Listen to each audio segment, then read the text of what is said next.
After a mother takes a trip to a haunted plantation, a dark entity invades her home. I think there's a spirit in our house. And attacks her children. No! The symbol, it was an upside-down cross with a pitchfork on top of it. In Jesus' name, I command you to leave! Ah! The evil is everywhere. And I looked up and I saw his face. The man was in the car with us. And won't stop until it's destroyed. Release this unclean spirit! In America, there is real evil. It lurks in the darkest shadows and in our most ordinary towns. Between the worlds we see Someone's in my room. and the things we fear, there are doors. When they are opened, nightmares become reality.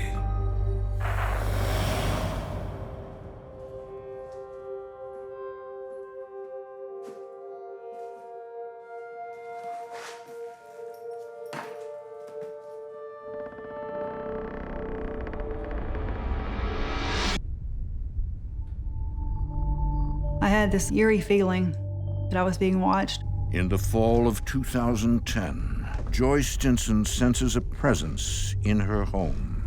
I heard footsteps approaching. They came right in the room with me.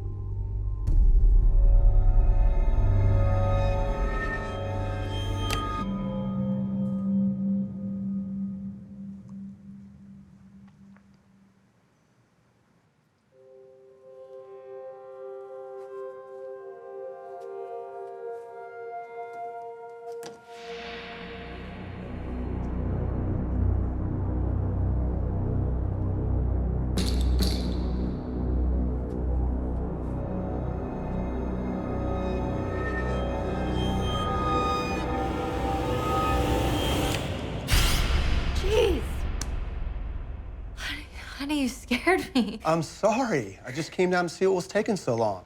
Did you find your suitcase? Yeah, I did. I thought I heard this noise, but I guess it's nothing. Let's go finish lunch. I brushed it off completely. It's normal. I just thought it was the old house making noises.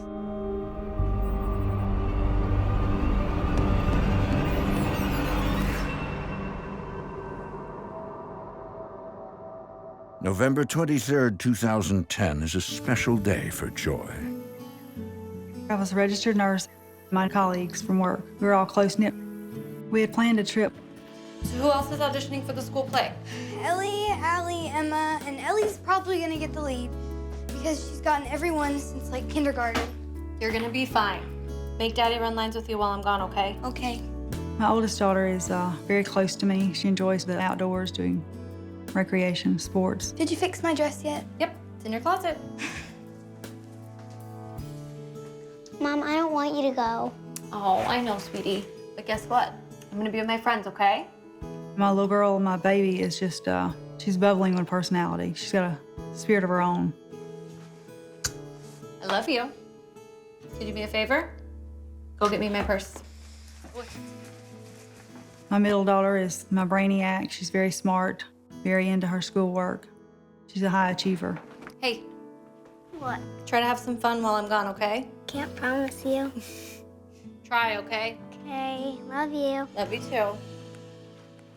Hey. Hey. Don't worry. I won't. Everything's gonna be all right. Okay. If anything happens, it's just a phone call away. Okay. All right? Love you. Love you too. We enjoyed the country lifestyle that we were living. We just really enjoyed our time together. Joy and her friends set off for an overnight stay at a haunted plantation. Mount Hermon is about 50 miles north of New Orleans. It used to be a farming community. Most of that's dwindled away, but it's still really rural backwoods country. The area is known for its stately, historic plantations. My friends and I were going to the haunted plantation just for fun. It was just entertainment, basically. Isn't it beautiful? It's beautiful. Actually, this house was built, would you believe, in 1804? No. Yes, and it sat on a huge plantation. There were 200 acres around and planted in sugarcane and rice. And they still have a little bit of it around, more symbolic, I think, than anything else. But, yeah, it is. We took a tour of the house, which was intriguing. I enjoy looking at the antiques. Rarely see a piece of that. I really must tell you this. They do say that the spirit of the original owner was a colonel back in the 1800s. And, well, his spirit is apparently still active on the land.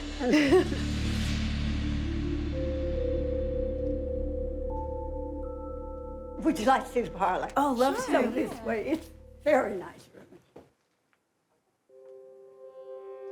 This plantation was notoriously haunted. I didn't really have an opinion about that. I just went for fun.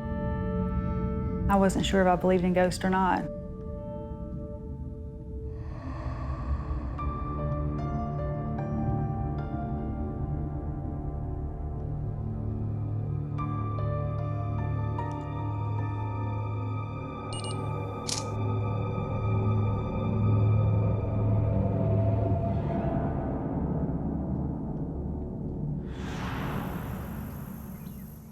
After a weekend of fun, Joy returns home.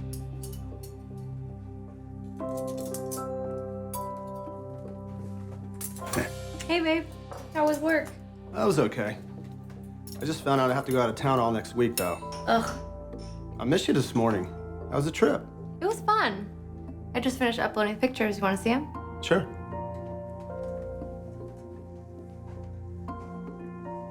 It was actually really nice. They had all these antiques. We took a lot of photos of each other. We took a lot of photos of the plantation in general. This was my favorite room. And, oh. That's weird. What? Does it look like a face to you?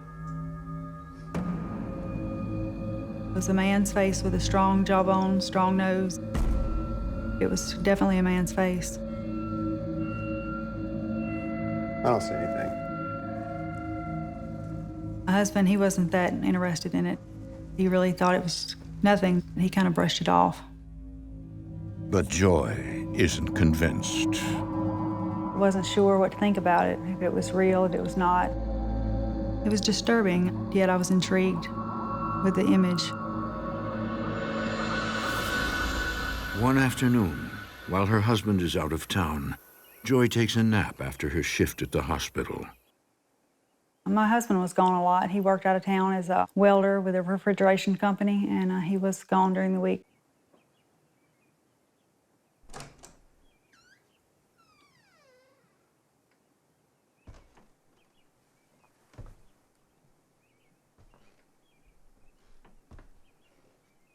Honey?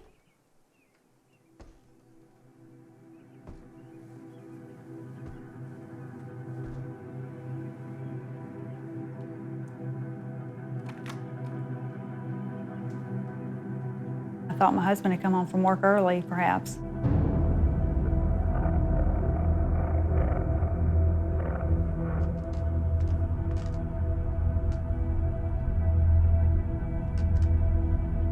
Honey? Hello?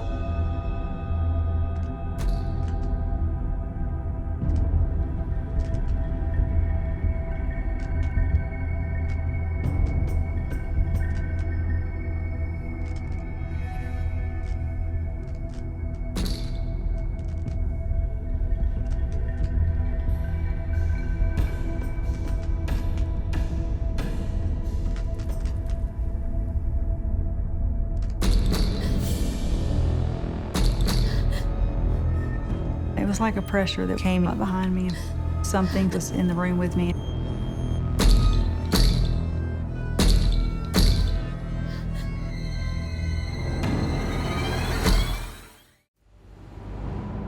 Lately, Joy Stinson has been feeling uneasy in her own home, as if she were not alone.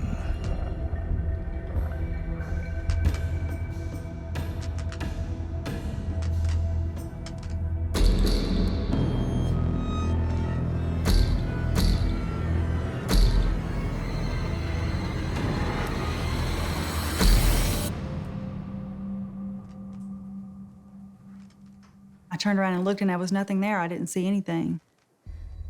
I would just play it off that I needed sleep, that I was tired, and that it was just an old house. It was just going to make noises.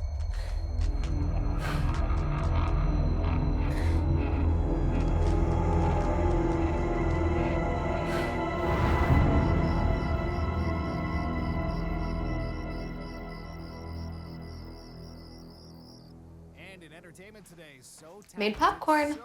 Thanks. So, what do you feel like watching?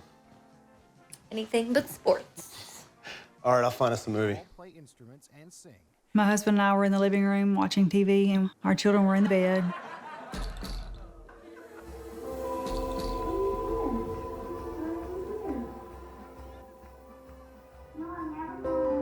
Somebody's up. I'll go check on her.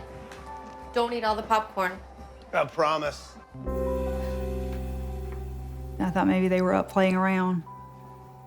I went and checked in on her. Where do you live? Why are you here? Where do you live? Why are you here? No, I'm never going away with you. Sweetie, it's late. Why are you up? I'm talking to the man in my room. My youngest daughter was having a conversation in a room by herself, and as if she was actually speaking to someone. Man? What man, baby? There's no man in here. No time for imaginary friends, okay? Let's get back to bed. She was saying, "No, I won't leave with you." I thought maybe she had an imaginary friend. Mommy loves you.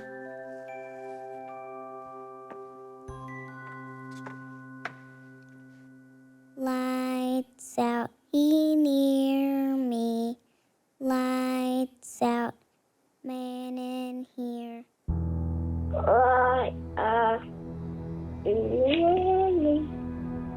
Light out, goodbye.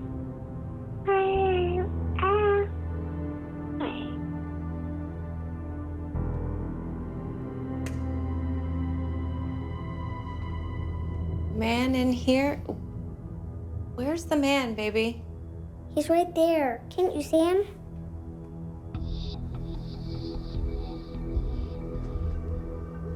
Okay. It's okay. Mommy's here. You sleep with me tonight, okay? She sang a heartbreaking song. Lights out, he near me. Lights out, leave the light on. Man is in here. I was concerned because something was really scaring my child.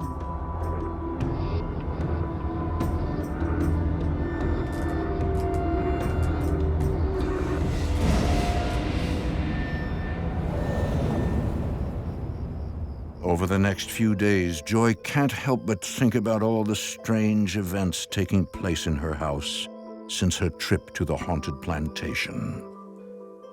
I was still trying to wrap my mind around what was going on, and my husband was convinced that she had an imaginary friend. I was very intrigued by it, and I was trying to put together the pieces as to what was happening in my house. Was it related to the plantation? I became obsessed with looking at the pictures, trying to put some puzzle pieces together as to what was happening. I was trying to document as much as I could about the activity in our home, whether recording, taking pictures. I did it because mainly I wanted to prove my own sanity to myself, because I would think, am I really seeing this?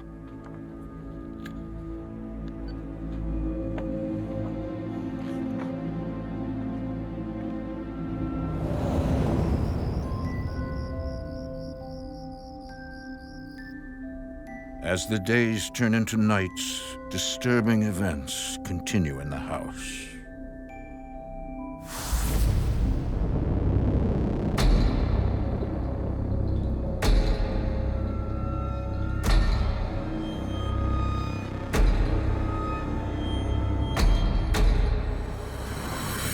One night I was sleeping in the bed with my husband, and the bed started violently shaking, and I awoke. Suddenly I looked up and saw a figure by my hand. I was terrified.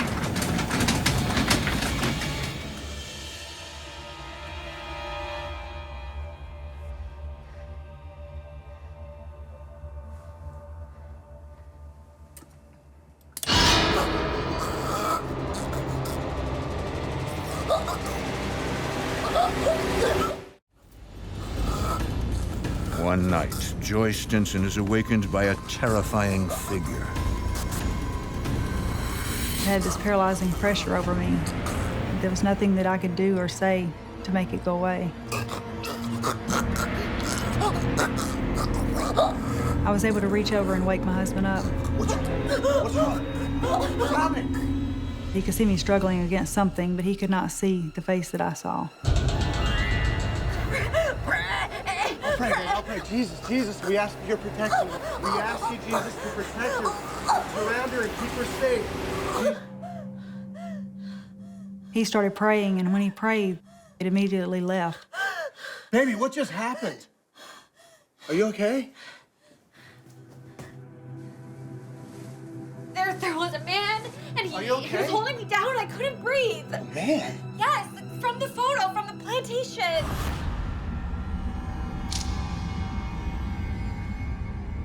The face looked like an older man, had a strong jawline, strong nose, beady eyes, beard. Just looked evil. The face from the plantation pictures was the face that was in the room with me. I think there's a spirit in our house. A spirit? You don't believe me? No, it's not that.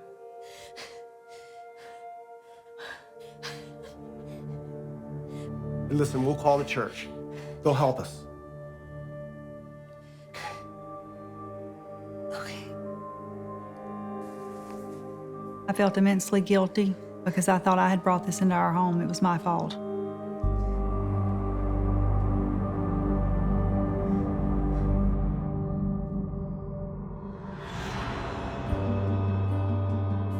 When my husband realized something was really happening, we reached out to several denominational groups throughout the community and around neighboring communities. And it just seemed like no one could help us. I didn't know who else to turn to. We eventually reached out to our local pastor of our church. They wouldn't come to our home. And it made me feel, it hurt, because I felt like either they didn't believe us, either they were scared. I just didn't know what to think. They seemed to believe me when I told them about it, but they were unsure how to handle it. The fact that religious leaders were afraid to come out to my home and they were unsure of what to do themselves, it made me even more terrified. As the family continues to live in fear, Joy's husband has to leave town again for work. After we realized that what was happening was real, we moved our kids into the living room and started sleeping in there on mattresses because I wanted everybody together. I thought I could protect them better that way. No one knew what to do, and we were just alone fighting, my kids and I. On the brink of emotional collapse, Joy takes a leave of absence. It was physically and emotionally and spiritually draining, and I could no longer work safely as a nurse.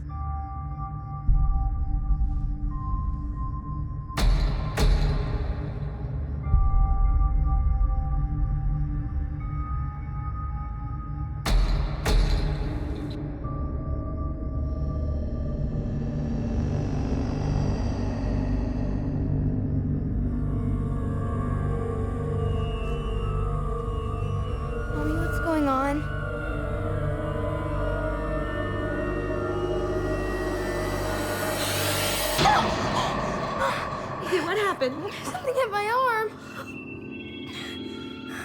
I looked, and initially I thought it was just a scratch. I didn't know what it was. Then I got to looking closer, and I realized it was a symbol. It was an upside-down cross with a pitchfork on top of it.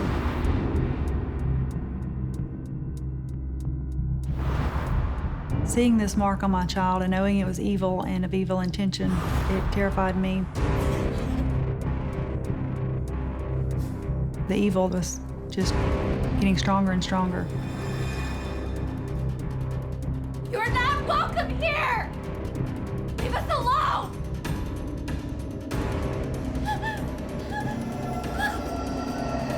In Jesus' name, I command you to leave!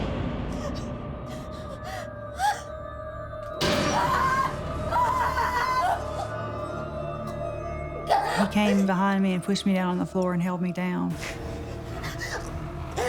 In Jesus' name, leave!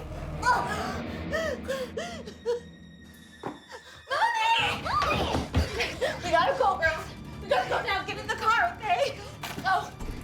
Come on. Go. Go, baby, come on. My thoughts were, if it could hold me down, I didn't know what it could do to my kids.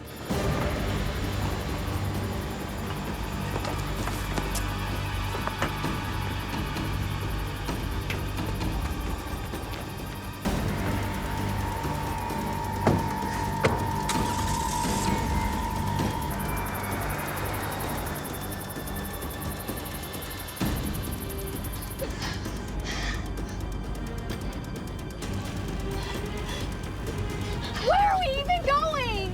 Mom, I'm scared. It's okay. We're gonna go to a hotel. We'll be safe.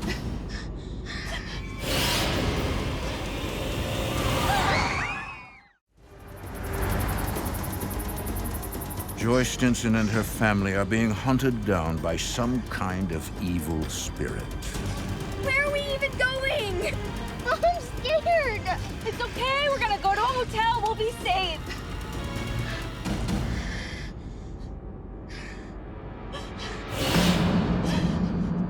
Looked up and I saw his face in my rearview mirror. The man was in the car with us.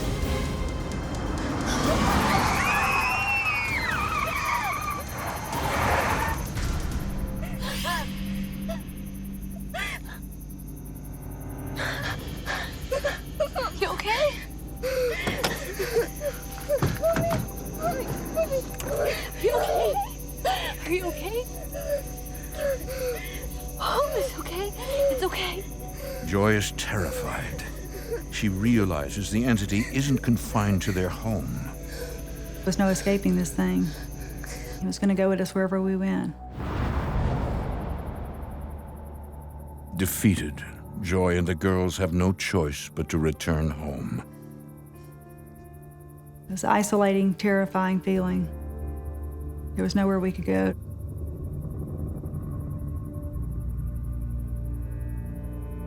I felt like a prisoner in my own home, a prisoner in life. The events have taken a serious toll on Joy. You know, I would think that I saw a light at the end of the tunnel, then I'd be pushed back into the darkness. I felt totally helpless. I felt like I wasn't protecting myself and I wasn't protecting my kids at all.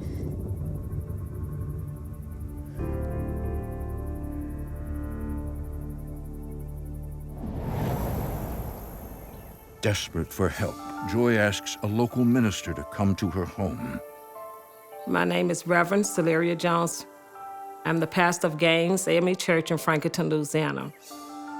I've been in ministry for 13 years. Reverend Celeria has the gift of discernment, the spiritual ability to sense both good and evil. When I arrived at Joy's, you could feel the evilness. You could just feel it. There was a heaviness. Come on in. She was very fragile, very weak. It was just mind-boggling to see her in the shape that she was in. A lot of people wouldn't just come forth and help her. But this was a call that was led by God, and I knew that He was going to equip me with what I need to get whatever He needed done with Joy. This is the living room.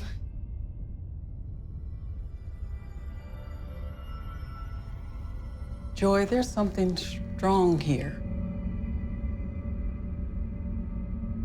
Something evil. You could just sense that she was under attack. I went to this haunted plantation a few months ago. Do you think that it followed me from there?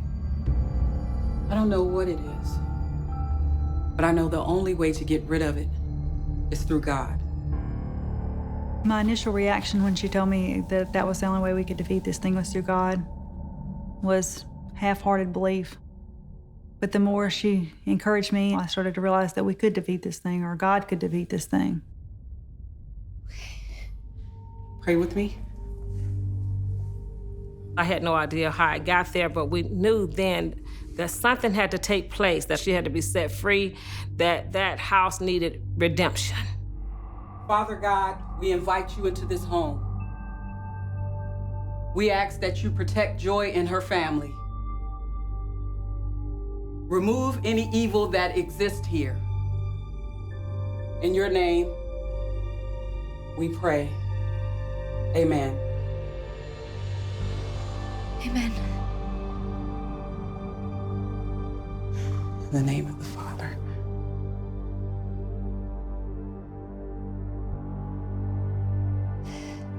After we had blessed the house and prayed over it, I really felt a sense of relief this time.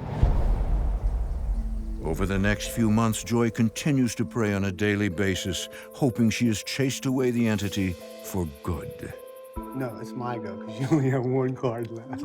It's my turn. Now, what kind of card does she have? What do you think? One night, we were all home, my husband and my kids. Sweetie, clear your stuff, please, and set the table for me. I don't want to. My oldest daughter started getting agitated, really angry, for no reason. Clear your stuff. It's time for dinner. I said I don't want to.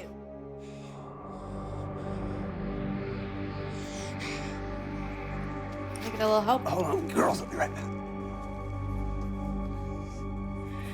Hey, sweetie, didn't Mom ask you to... Hey! My husband tried to calm her down with me, and she got physically violent. Girls, upstairs now. That was a terrifying moment, realizing that it was still there and it was affecting my child now. You! Oh! I will never leave.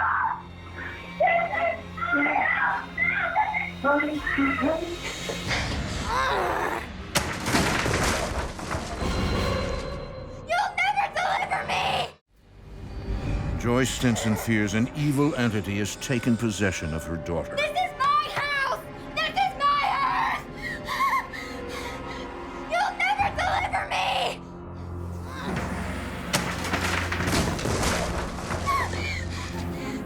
When I saw her strength that a child could flip over something, it just blew my mind.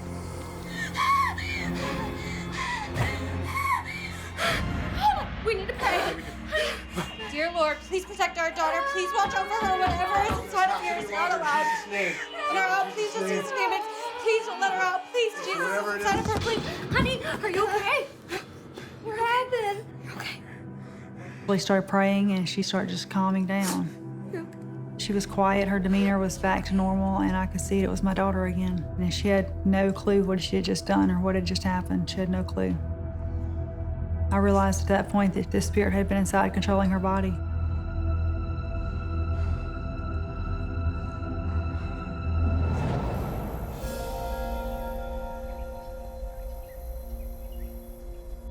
Desperate, the couple decides to try a new approach.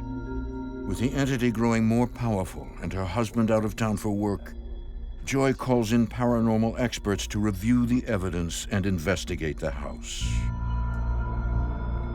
My name is Jeremy Leonard, and I was part of a local paranormal group here in Louisiana. And we received a call from Joy. I will never leave.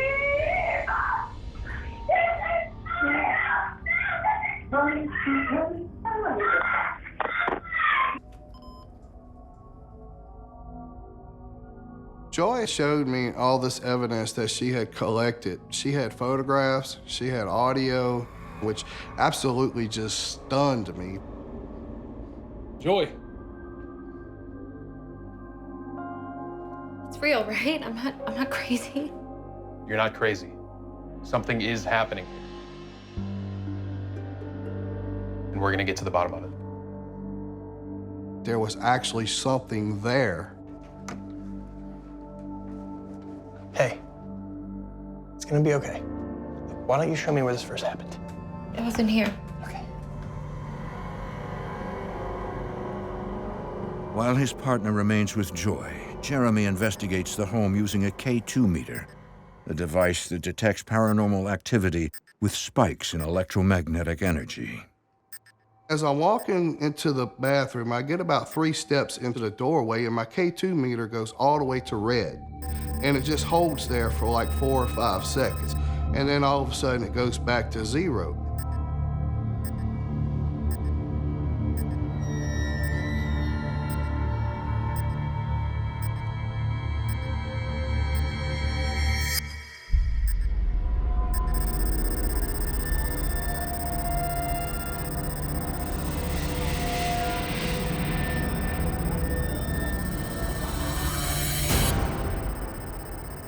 There's a figure standing in the doorway. It was as solid as another human being.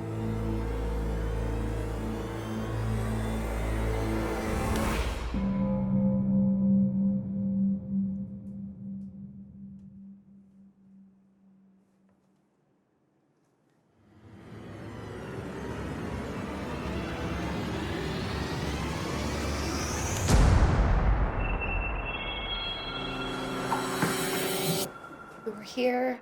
All I did was ask her to set the table, and she just flipped. What's wrong? I just saw this man. He had these strong eyes and a beard. I explained to my partner what I had just seen. And as I'm telling him this, I could see the color of his face just change to all white. And his jaw kind of drops and he's like, dude, she just got done describing this thing to me. That's exactly what Joy's been seeing. Whatever's in this house isn't a human spirit. I believe this entity is demonic. Although Jeremy has no prior experience with demonic entities, he attempts to reassure Joy. What do we do now? I don't want you to panic. I'm gonna find the right person to help you. I didn't know how I was gonna do it. I just knew in my heart that I had to help them, that there was no one else. Over the next few weeks, Joy waits in desperation. So, have you guys worked together before? Yes. Actually, Finally, Jeremy returns with a local minister. Demonic possessions. The pastor and I have been going over the case, and we really believe that this demonic entity is focused on Joy. The entity was trying to oppress Joy. It wants to break her down physically, mentally, emotionally. But why is it affecting our daughters then? It wants to break Joy down by hurting your children.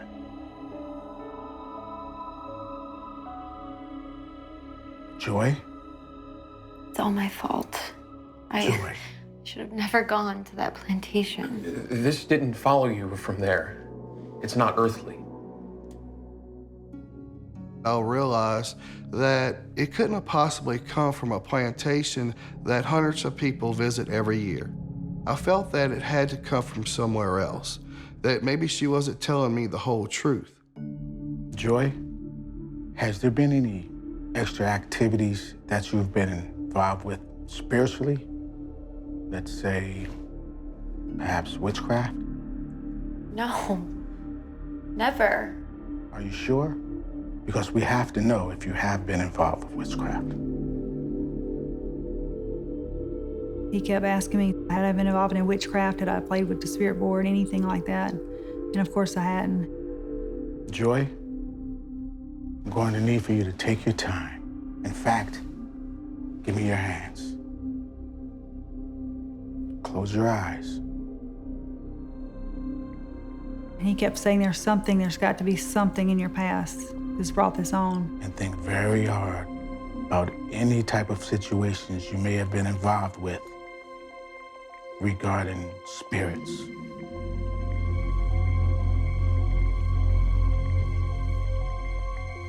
Think hard.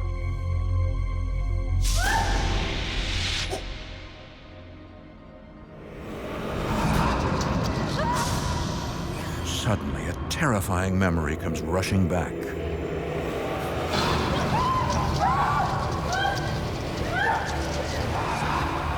What is it? What happened, Troy?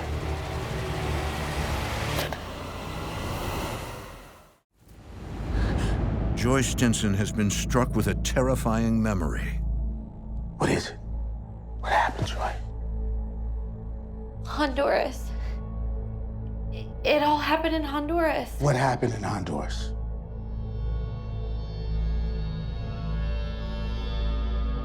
What happened, Troy? When I was 20, I took this medical missionary trip. While I was on this mission trip, the translator kept asking me to go to the village with him and see how the people lived there, and I agreed to leave with him, not thinking anything was going to happen.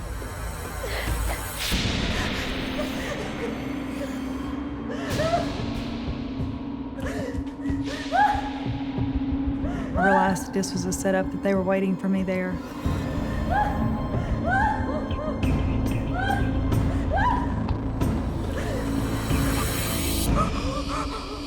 They put ropes around my wrists and ankles and put me in an X on the floor.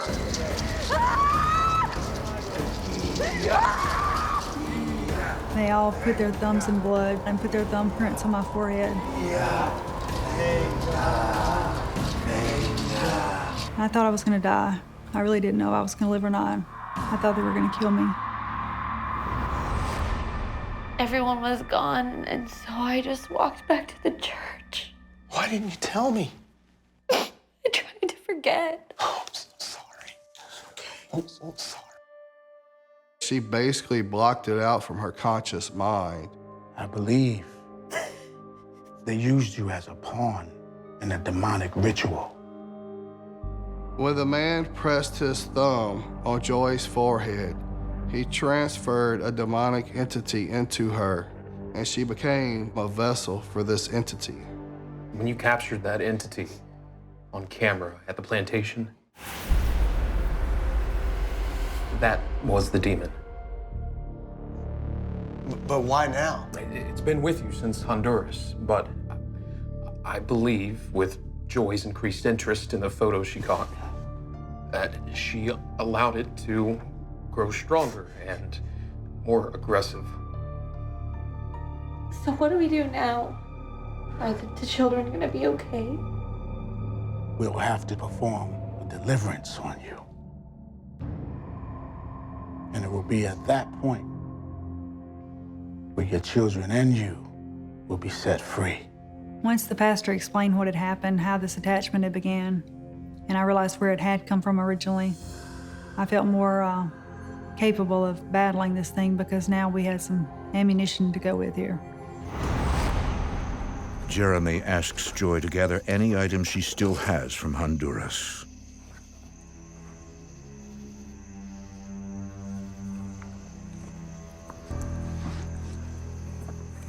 It's everything. Are you sure? Yeah.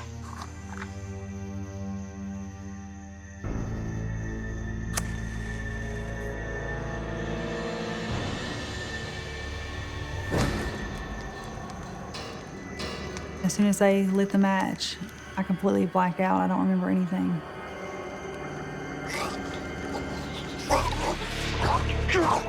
It's the possession.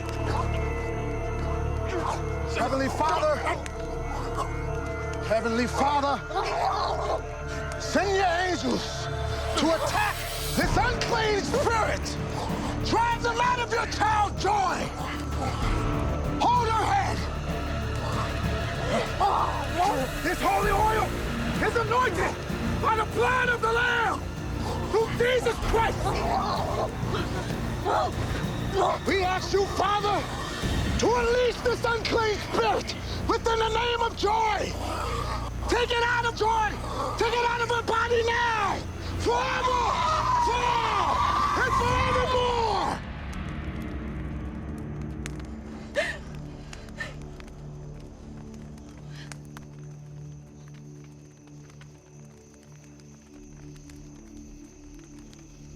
What happened? Is it over? It's over. Thank you. It's okay. It's over. It's okay. Thank you. It's okay. When I finally got my senses, I felt like me again. Like I'd regained my life back. Come on, guys. After nearly 2 years of terror, Joy and her family are finally free. Hey, girls.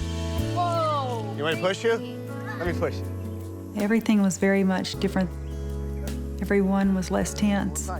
No one was afraid anymore. My kids have adjusted really well. They're doing great. They've put the past behind them.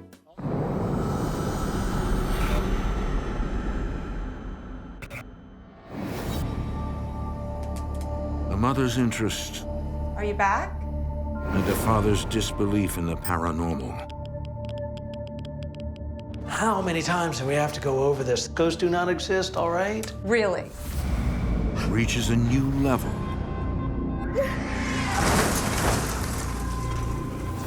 When their daughter has an encounter.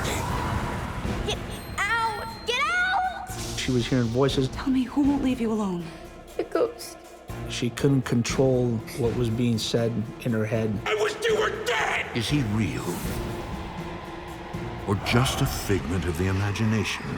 They wanted to take my child away from me and put her somewhere to study her. And I said, no one's gonna take my kid. You're gonna hurt yourself! Stop! In America, there is real evil. It lurks in the darkest shadows and in our most ordinary towns. Between the worlds we see Someone's in my room. and the things we fear, there are doors. When they are opened, nightmares become reality. Just miles outside of San Francisco, along the coast of the Pacific Ocean, lies an idyllic California beach town. Pacifica is a quiet community, very friendly community. Everybody helps each other out. You can actually leave your doors open, very low key, and everybody knows everybody.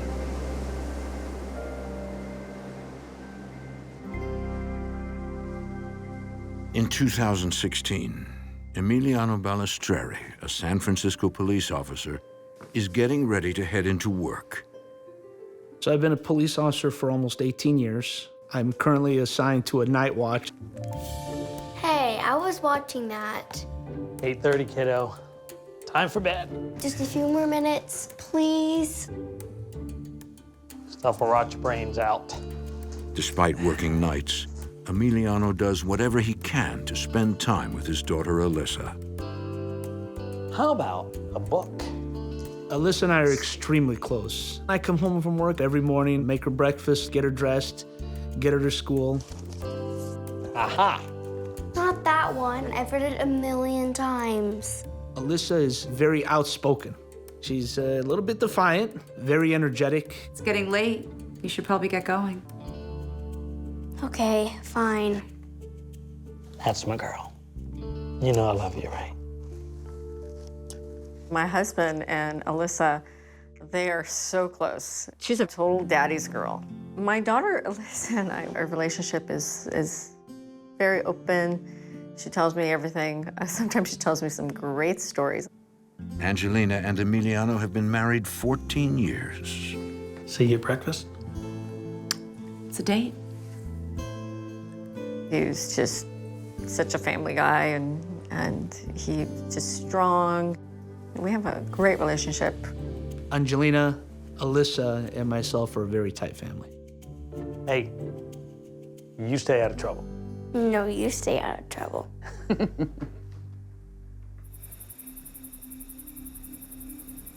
Alone in the evenings, Angelina attends to her routine.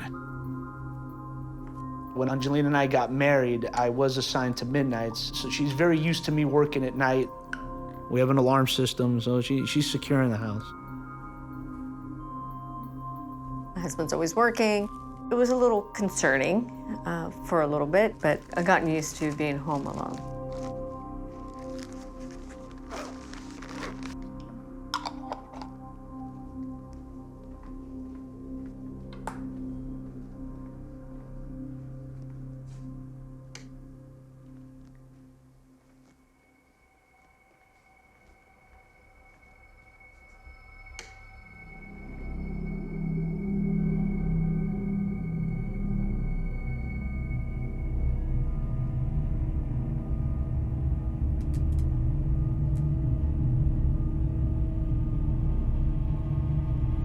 I turned around down the hallway and the lights turned off in the bathroom.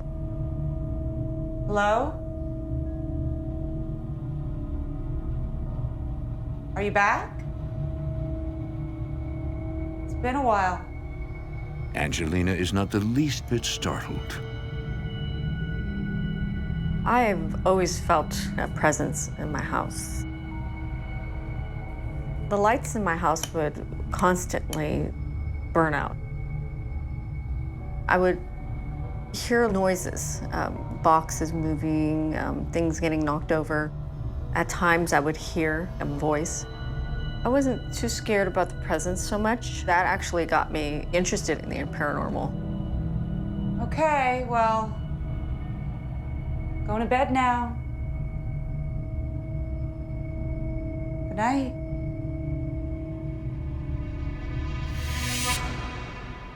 Honey, it's late. What are you still doing up? I saw the lights going on and off in the bathroom, so I wanted to see if it was the ghost. Like her mother, Alyssa is intrigued by the idea of living with a ghost. All right, maybe next time. Right now, I've got to get you to bed. It's a school night, honey. It was quite cute to see her interest. I never saw her really frightened about it. For her, it was kind of cool.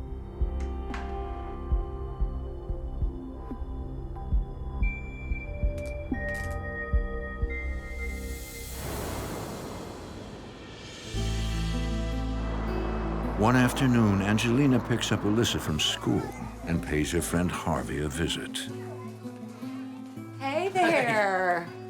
So good to see you. Yeah. So, what do I owe the pleasure of this visit? Hope it's not about that little incident last week.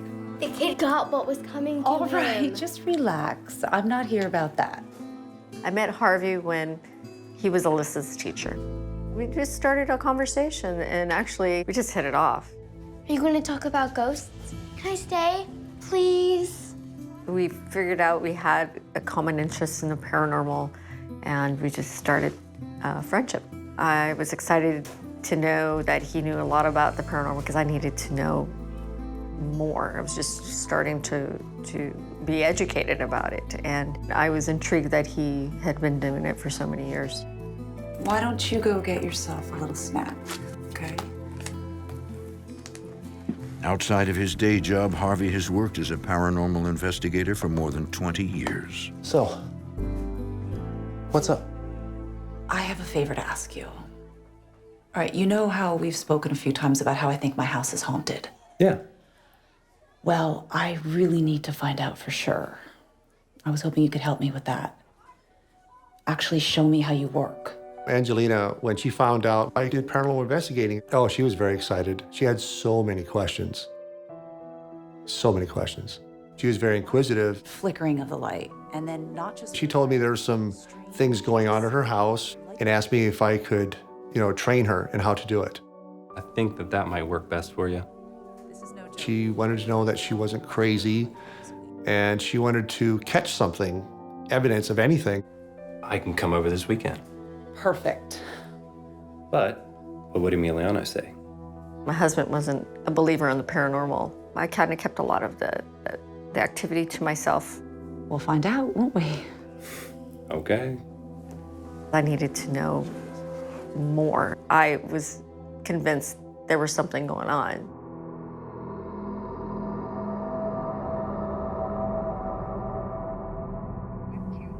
One night,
Alyssa Balistreri shares her mother's interest in the paranormal.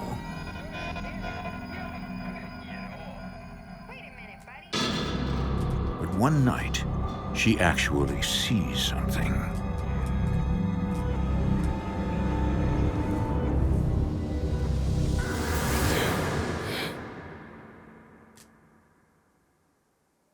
Dinner's ready, sweetie. Mommy, I saw the ghost. You mean you saw the lights flickering again? No, it was the ghost, I swear. Alyssa was very aware that there was something there. Look, honey, you know all this stuff about ghosts. It's really just for fun, okay? I didn't want her to be scared, and I would just make light of it. I was kind of make it seem like a normal thing that's happening in our home, so she doesn't have to overthink things. Okay, time for you to get washed up for dinner. Okay?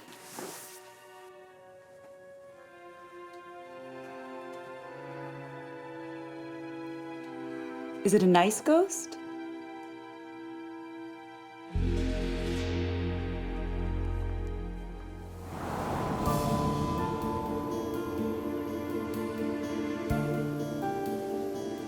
Over the next few days, light bulbs continue to burn out in the house.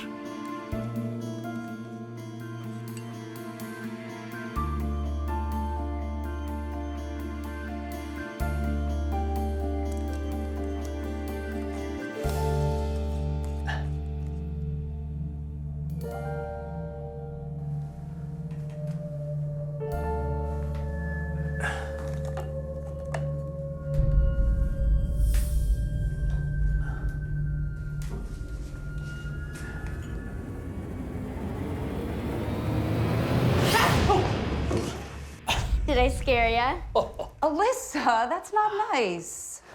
Hey, so how was the party? Awesome. Yeah? Is Mr. Harvey coming over soon? Harvey? When, tonight? He's gonna look for the ghost. That's just great.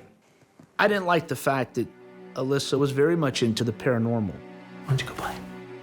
Angelina's into this. She's following suit in this. She's starting to believe things that are not true. How many times do we have to go over this? There's nothing in this house. Ghosts do not exist, all right? Really? My husband was a huge skeptic, and he would look at me and just, no, you're just imagining these things. And he would tell me, oh, it's not real. How many light bulbs have you had to change this month? One of the lights would blow out. I would replace it. Another light would blow out, and I would replace it. I believed that maybe it was a short in the system, maybe too much current running through. We're spending a fortune on light bulbs. You don't find that a little weird? Harvey says that that's a sure sign of paranormal activity. Harvey explained to me that spirits can use electrical energy. Fine, but I don't want to be around, and I don't want Alyssa around either. That's all I ask. Okay.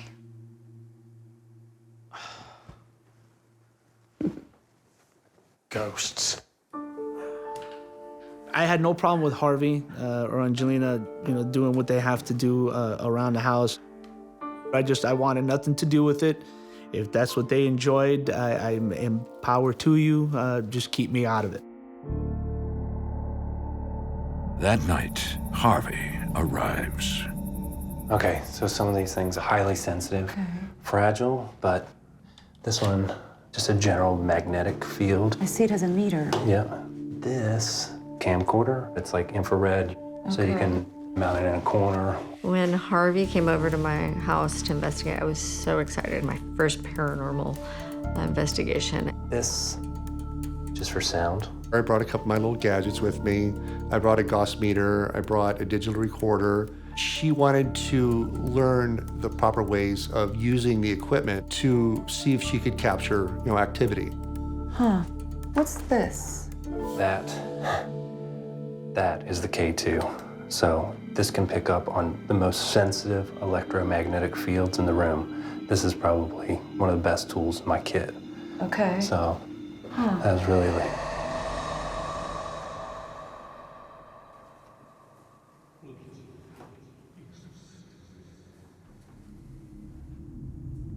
What is it?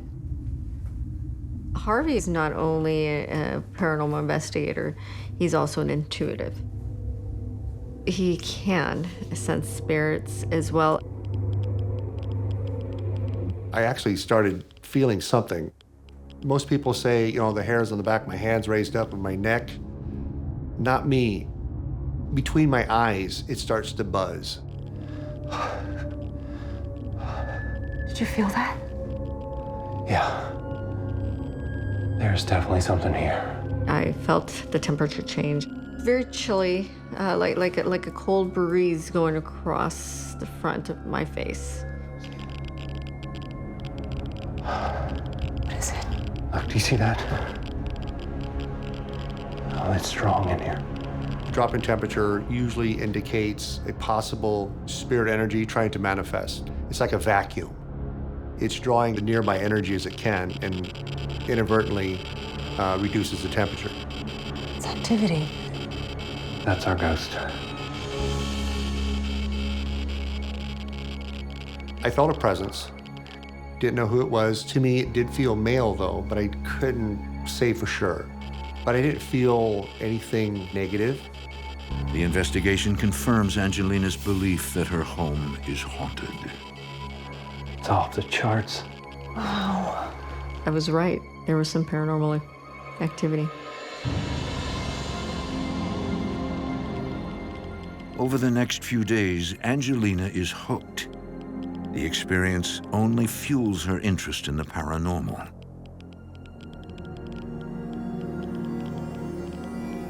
I had fun with it, and I bought every little gadget possible.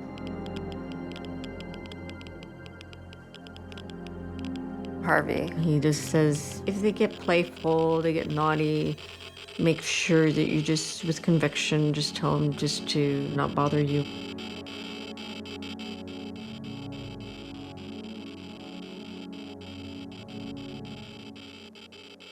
The activity appears to be stronger in certain rooms.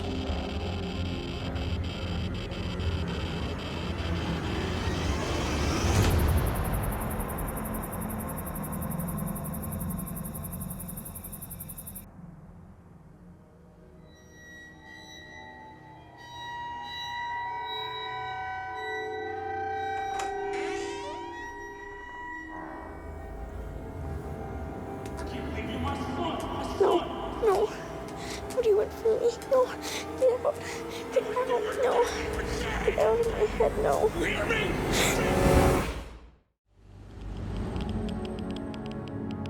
Angelina and her daughter Alyssa are both convinced their house is haunted. I wanted to know more about it, and I started investigating my own home. For Angelina, it's all fun and games, while Alyssa has had an altogether different experience. Get out of my head, no. What do you want from me?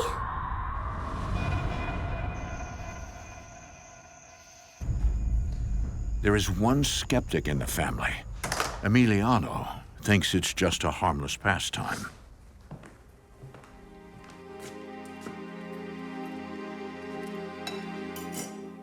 Angelina, if she enjoyed it, so be it, as long as she understood that, in my eyes, it's not real.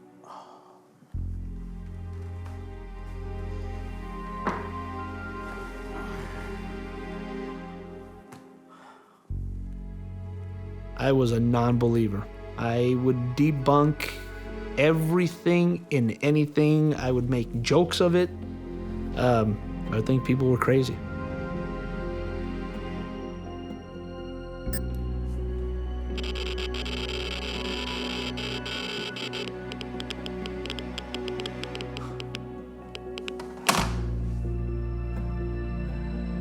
Because I work nights, it's very difficult for me to start to fall asleep. I kind of have to calm down a little bit.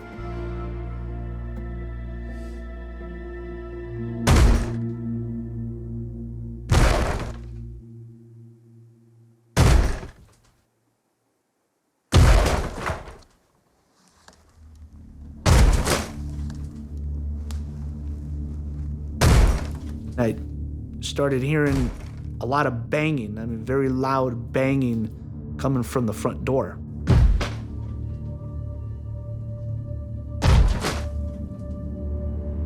As if somebody's got actually a sledgehammer and is trying to blow the door open. For safety, being a police officer, I grabbed my gun.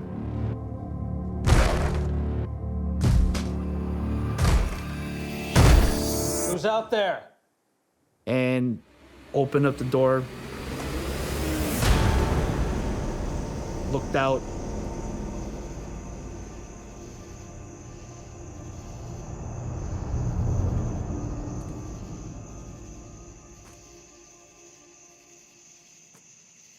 Nobody there.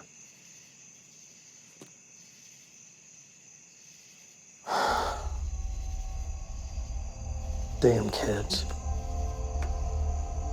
Emiliano rationalizes the event.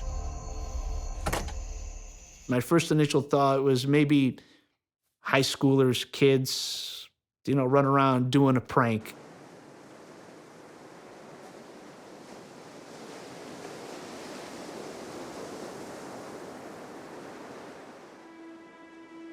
One morning, Angelina gets ready to go on a business trip. I'm an administrative assistant at a biotech firm. I was going out of town for a few days, and it was just going to be Emiliano and Alyssa.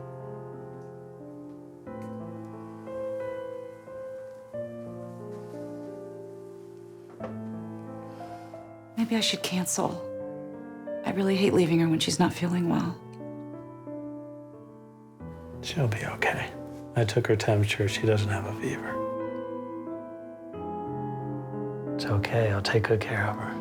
Emiliano reassures Angelina that he has a few days off work to look after Alyssa. Okay, I'll call you when I get there. Okay, be safe. Alyssa is lively, energetic, dancing, singing. This particular morning, she was kind of pale, very quiet. I knew something was wrong. I just didn't know what. My first thought is, it'll pass. It's just a one-day thing. We all wake up on the wrong side of the bed every now and then.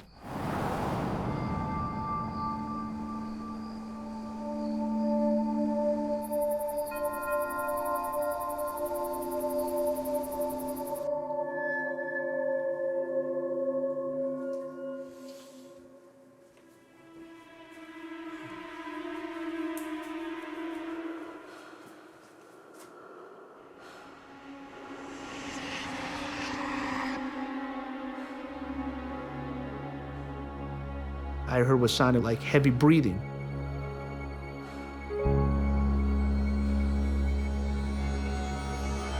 At first, I thought that maybe, okay, you're hearing something.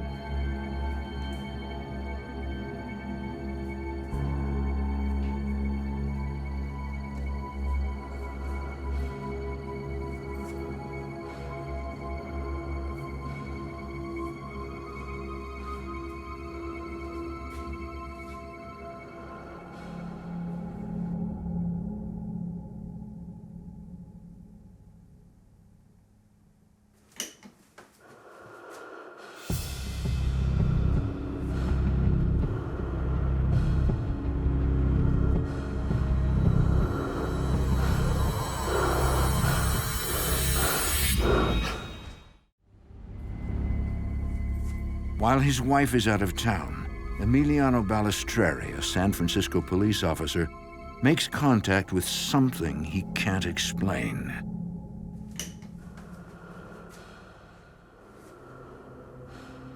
I heard what sounded like heavy breathing. I thought, okay, there is something behind me.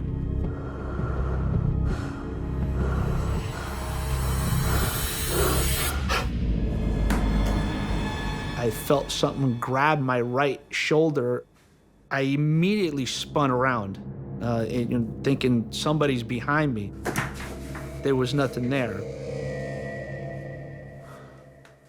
It stunned me. I was speechless for a few minutes, just a lot of thoughts racing through your head.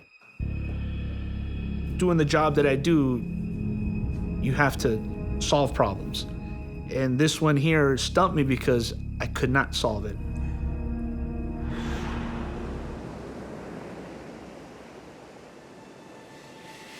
What's more, whatever appears to be ailing his daughter, Alyssa, is getting worse.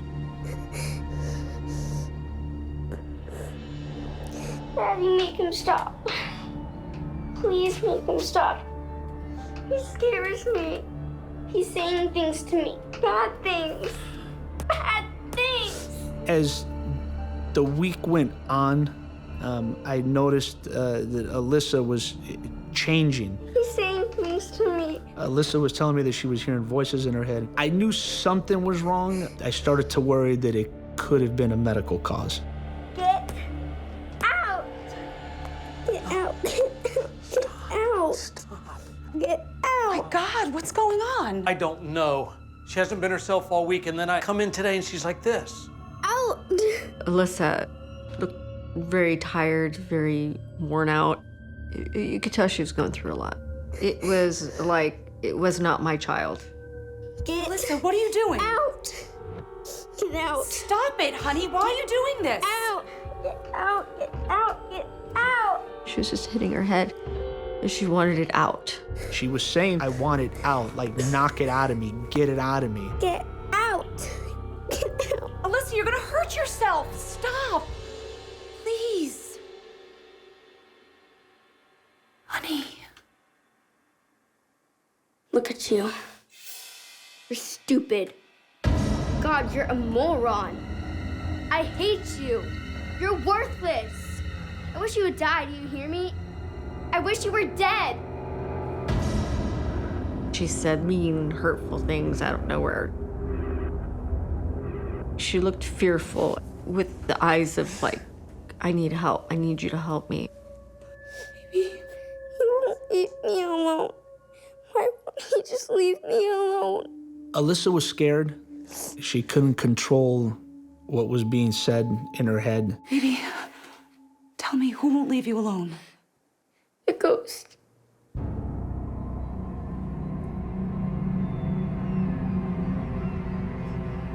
Emiliano and Angelina take Alyssa to numerous doctors. Although tests show that there is nothing medically wrong, they recommend Alyssa be placed under psychiatric observation. Leave me alone. Get out of my head. They wanted to take my child away from me and put her somewhere to study her, and that didn't sit well with with Angelina or with me. Get out! Get out! To have a doctor say that they're gonna take her away, it literally feels like somebody's gone inside, grabbed your heart, ripped it out, and you're just dead to the world. I was in tears, terrified. I said, no one's gonna take my kid.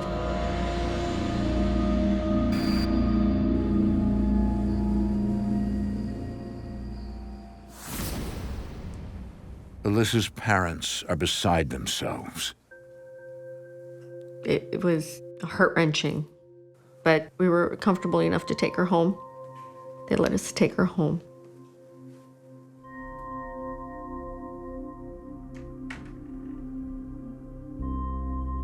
I'm trying to be strong, but I was helpless seeing my daughter go through this. With the medical test results showing nothing amiss, Angelina wonders if her daughter is being affected by something not of this world. We need to talk.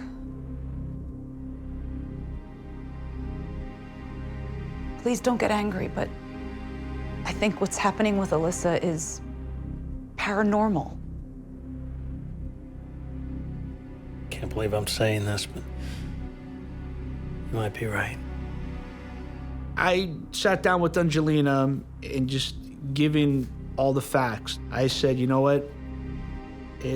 I'm gonna believe here that it is paranormal. It's after our little girl. What are we gonna do? We got to this point where we're like, what are we gonna do?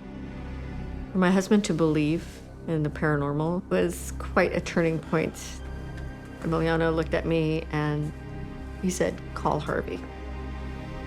Call Harvey. Angelina's friend Harvey, a paranormal investigator, agrees to come that weekend. Now, all the family can do is wait.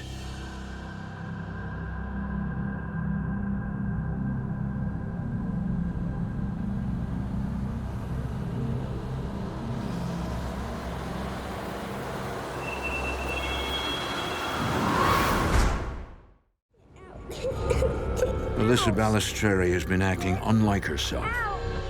Alyssa, you're gonna hurt yourself. Stop. I hate you. I wish you were dead. Fearing that she's being haunted by an evil spirit, her parents call in a paranormal investigator.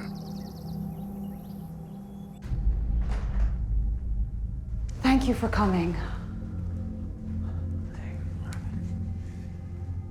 This is Father David. He's dealt with this kind of situation before. I've never had to involve a priest in any case I've ever worked in. And this time I felt I needed somebody who has a little bit more experience in this than I do. When Harvey contacted me, he was telling me they had this circumstance and they really weren't sure what was going on, but they really felt that because I was both priest and medium, if there was something that required a little more of a spiritual touch to it, I would be able to get rid of it. Hello there. That's our daughter, Alyssa. Alyssa, can you come say hello to Father David? Alyssa, when I first met her, she'd been through a lot and she was kind of weary from it and uncertain about what was going on. It's nice to meet you. I know what you've been going through. I'm here to help you, Alyssa. Will you trust me? Honey, why don't you go play outside for a while? Your mom and I need to talk with Mr. Harvey and Father David.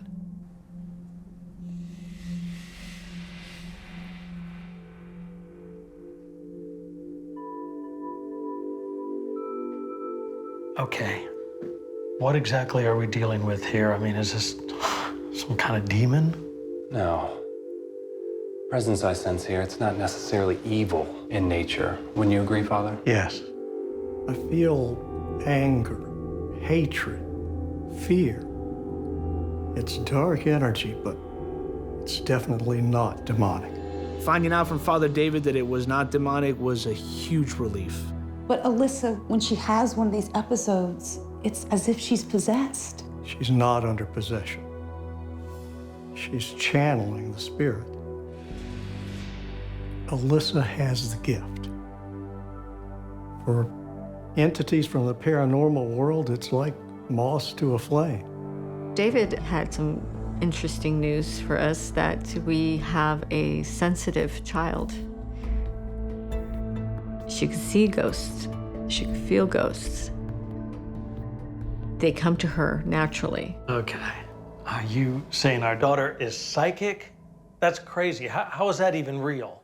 It's as real as being grabbed by something you can't see. Wasn't it your right shoulder, Emiliano? With Father David looked at me and he says, you were grabbed. I almost passed out. I had told nobody about this. That was my secret.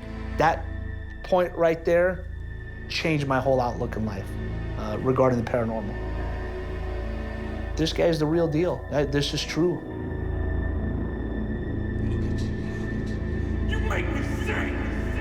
What is it, Father? The spirit, it's...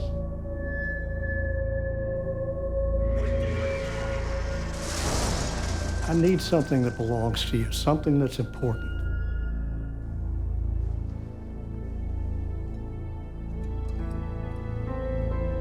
In the hopes of learning about the spirit, Father David employs a technique called psychometry, in which he draws information from an object.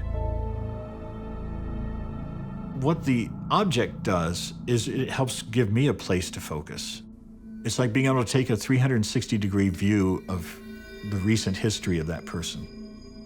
What they've experienced, what their emotions were, who they encountered, those things sometimes can all be imprinted on that object. I began to identify it was a young male entity, and it was an angry male entity. There was something definitely that had happened to his face that had disfigured it, but he didn't allow me to see that clearly. My sense is that this spirit was a troubled young man, and he was masking that with a lot of anger. I can't believe you're my son! You're my son! You hear me? I had the clear sense this boy did not have a good father figure in life. He had been told repeatedly that he was worthless, he was a bad seed. I wish you were never even born! I wish you were dead! When earthbound spirits are very troubled or have led a pretty dark life, they're going to have that same kind of energy where it's a very dark energy.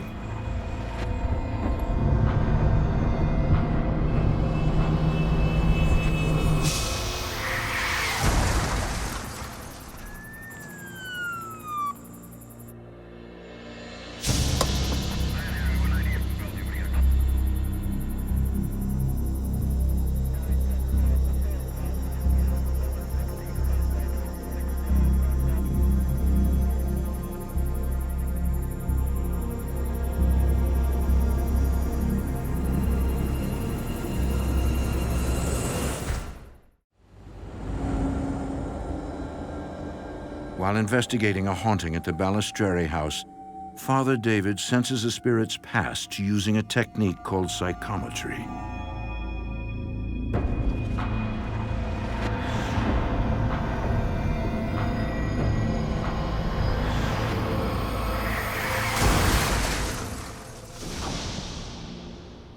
Father David. Father David, are you okay? The spirit, it's a young man, about 17 years old. It's a kid?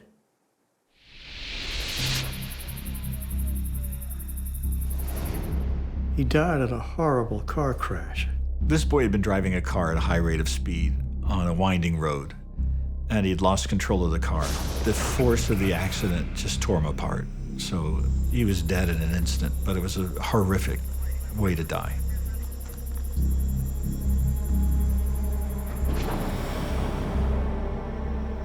You were there.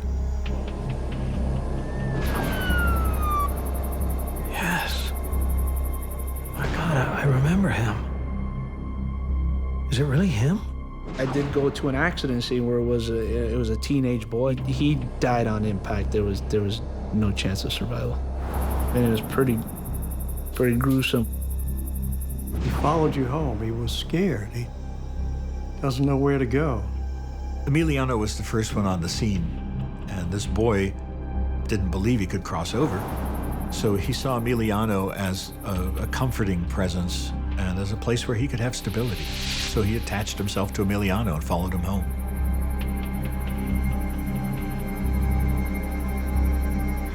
He needs to go into the light. I can guide him. Father David asks to be alone with the young man, to help him cross over and find peace. What keeps a spirit earthbound has to do with some sort of fear. For this young boy, it was a fear that he wasn't worthy of crossing over. I can't believe you're my son! I wish you were never even born!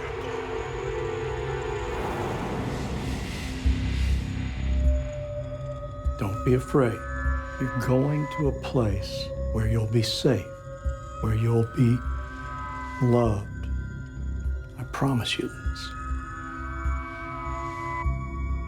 My process is to create a portal of light and let him know that he could cross over.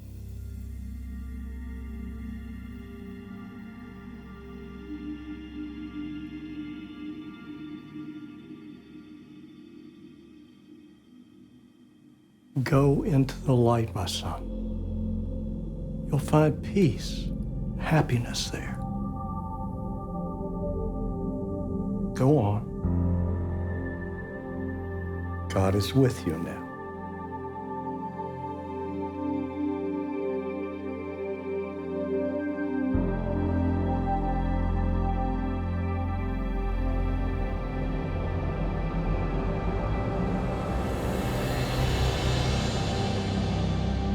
It took some convincing that the prospect of him being allowed to cross over was even real, but there was no hesitation at all.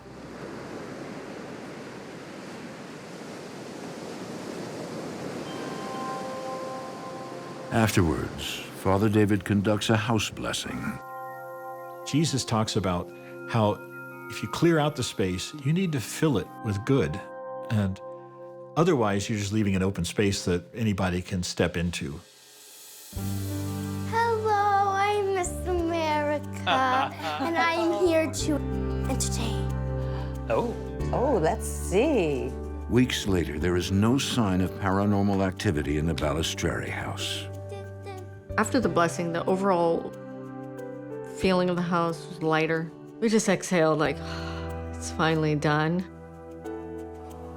I got my daughter back, and my daughter was back to normal. The best feeling in the world is to watch your daughter sing, to watch your daughter dance.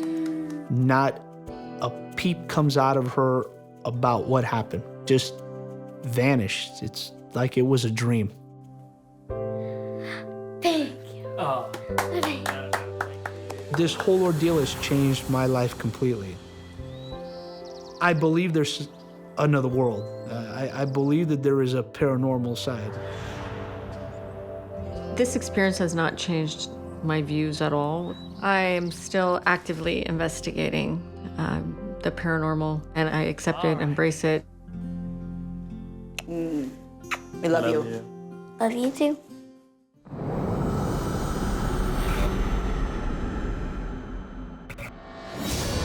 After a mother's visit to a distant land, This is so beautiful. turns violent. No begging. He just pushed him down and started kicking him. Her daughter begins feeling watched at home. It was like that feeling when you know someone's there. It was a ghost, a spirit. A mysterious intruder lurks, and she is not at peace. I was like constantly terrified. I was really scared. In America, there is real evil. It lurks in the darkest shadows and in our most ordinary towns. Between the worlds we see Someone's in my room. and the things we fear, there are doors. When they are opened, nightmares become reality.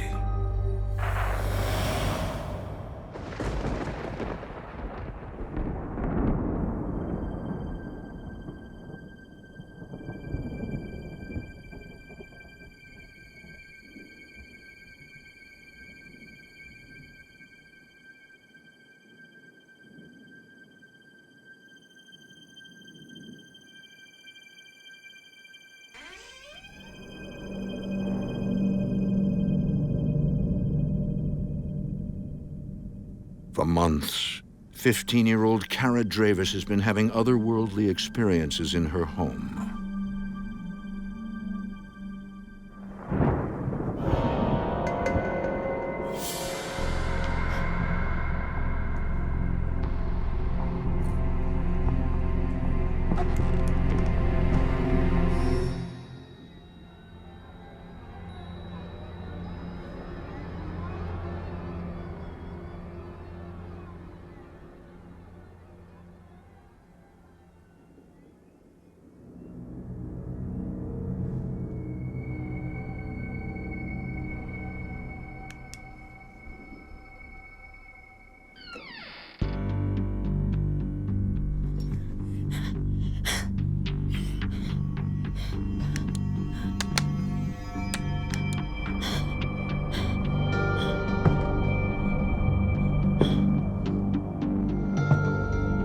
was like that feeling when you know someone's there, when you can just tell. I didn't know if something was gonna grab me. I was like terrified.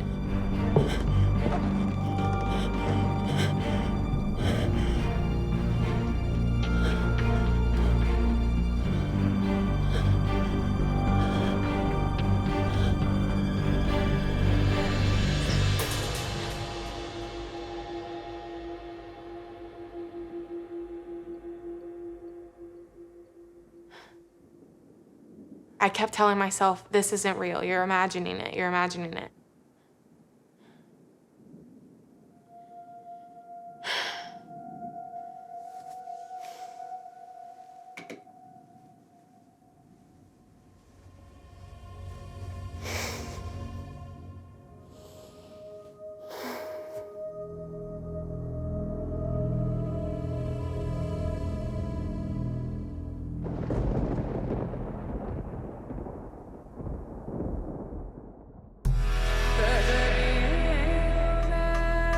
In the summer of 2010, Kara's mother, Linda Dravis, lands in New Delhi, India, drops off her bags, and heads over to her favorite marketplace. I am an international in-flight manager for a major airline, major US carrier. Oh, this is so beautiful. How much? 100 rupees. I was going there 3 times a month, and I was out in the markets looking at all this jewelry, and I started bringing back a little bit for my friends. Miss Linda, Miss Linda! Ravi, is that you? Hello, Miss Linda, I missed you. I was hoping I'd see you this trip. Ravi's a street kid, and there's a whole bunch of them. They were my little friends on the street. Can you help me with my bags? I will love to, Miss Linda. I think he just liked to walk with me and talk.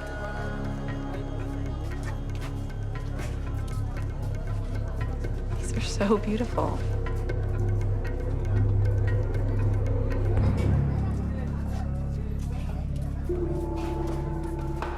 Come on, Ravi, let's go someplace else.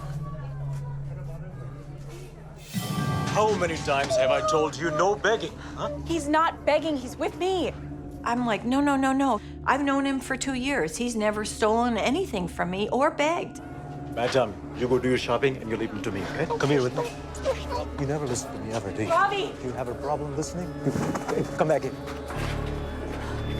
Now you want to run away from me? Get off of him! Street Get off! Please, Stop it! no, don't hurt me, I didn't do this! Get off him! Get off him! Ravi, run! Get back here! I told you, he was helping me. He's garbage and should not be in this market. What's wrong with you? These kids are lower cased. I don't think they want other nationalities, Americans, tourists, socializing with them or being friends with them. It was very upsetting to see a human being treated like that.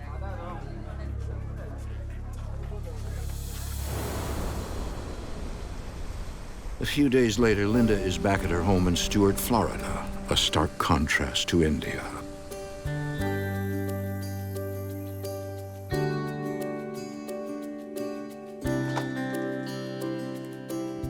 Hey, sweetie, how's school? It's okay. Got an A on my science test. That's awesome. I knew your studying would pay off. I was a single mom. I never had any issues with Kara. She knew I was doing my best, being a mother and father, and she tried to make it easy for me. How was your trip? This is pretty. I got that one for you. We had a pretty good relationship. My dad left when I was little, so we've always been pretty close. I talked to her about everything. Here, let me put it on. My trip was interesting. You know Ravi, the boy that helps me in the market? He got in trouble because of me. Because of you? He's an untouchable. In his culture, he's not allowed to talk to people like me. We live very fortunate lives. Never forget that.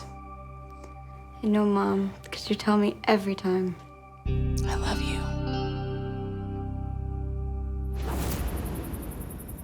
One night, while Linda is expected home late from a flight, Kara and her friend find themselves alone. Look at him. We were talking, just laughing. I remember we were talking about a specific boy. And see, look at him with his friends. Just not a care in the world. He looks like a dork. He is. So dorky. Oh, I almost forgot. My mom got this for you on her last trip. It's so pretty. Thank you. Do you think Jason might notice it? I hope so. What was that? What are you talking about? I thought I heard something.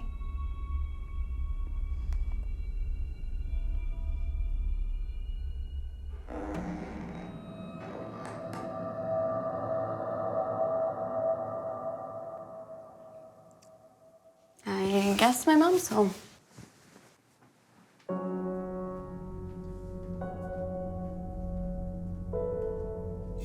Mom?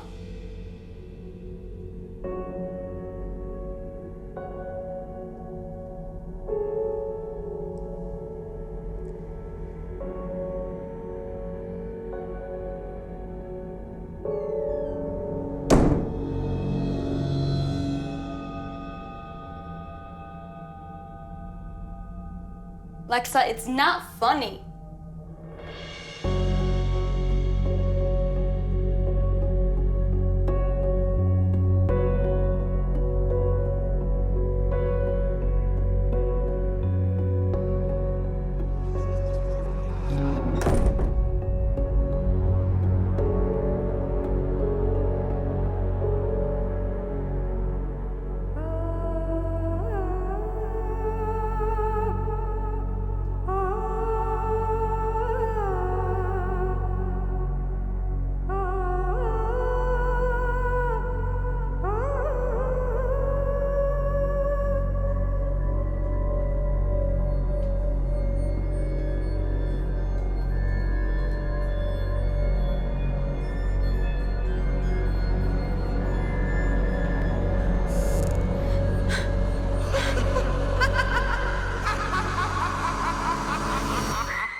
And see, look at him with his friends.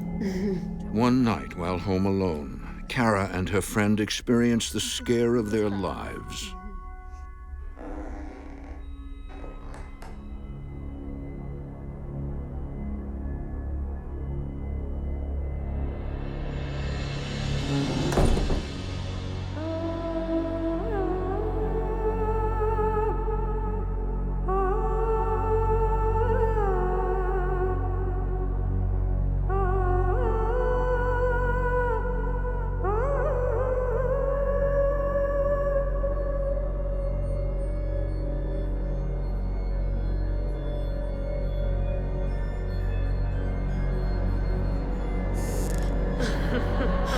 All of a sudden, I heard this loud laugh that sounded like a woman, but I couldn't tell you where it was coming from. That was the worst part.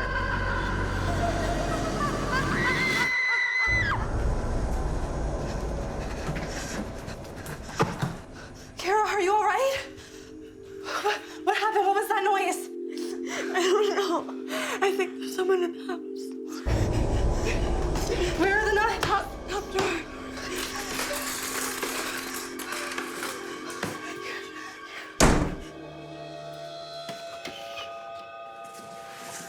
I thought someone's there to harm us. What was that sound? I think someone's coming.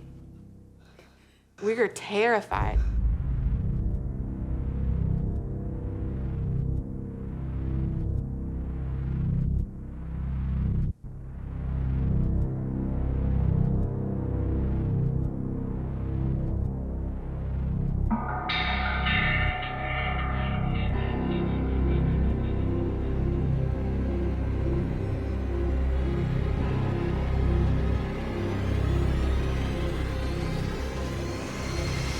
Whoa!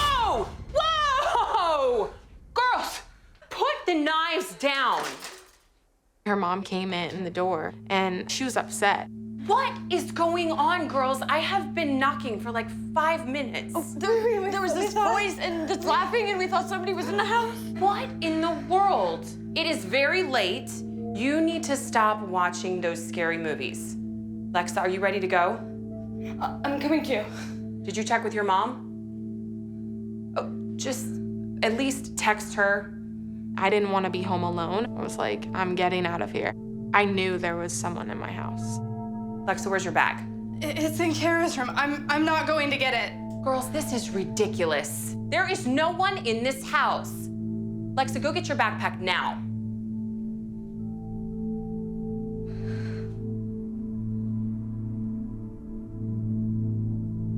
If you're coming with us, let's go.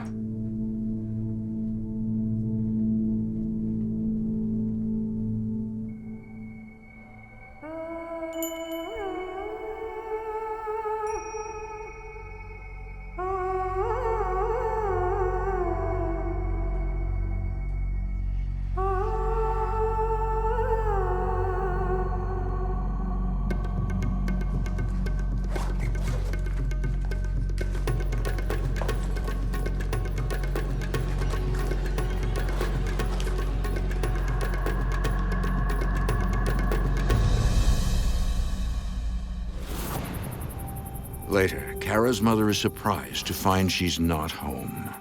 I was upset. I said, Kara, I just talked to you an hour ago. You're supposed to be home. You can stay at Lexa's now because you've already made her mom come out once, but I want you home at 9 o'clock tomorrow morning.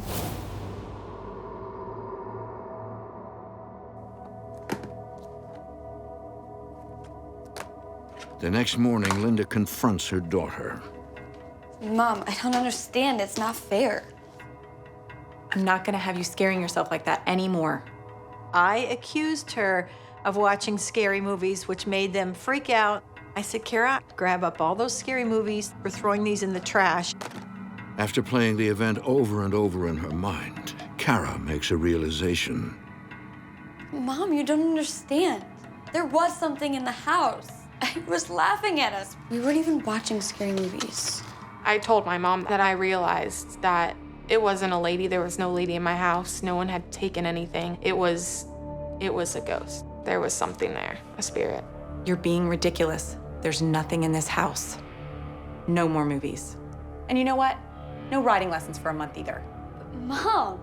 I'm like, Kara, I need to be able to rely on you. You need to grow up. You need to be responsible.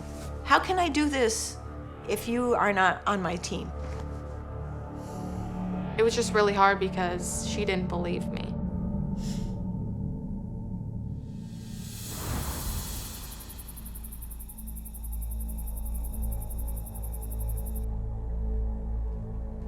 It was just a feeling that I was gonna see something or hear something else. And I was like constantly terrified. I was really scared.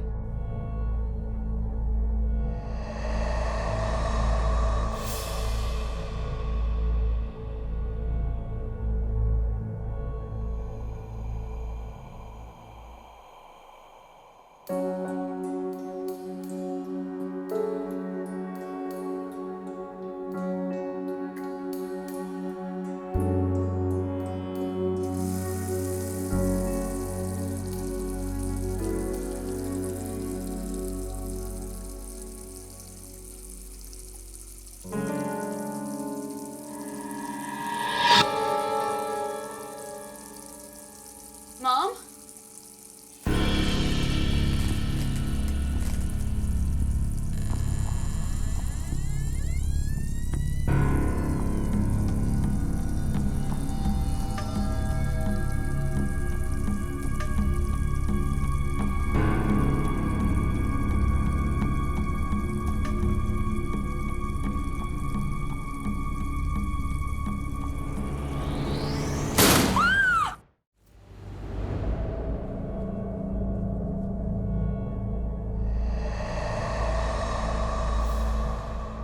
15-year-old Kara Dravis is being tormented by a mysterious being in her home.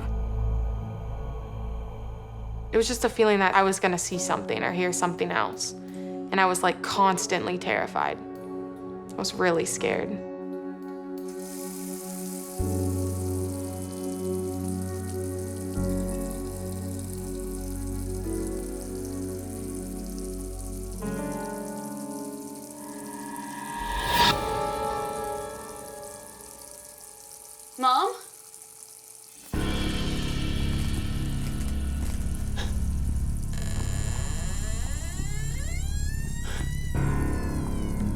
like saw it opening and I'm like, oh God, oh no, oh no, oh no. I was terrified.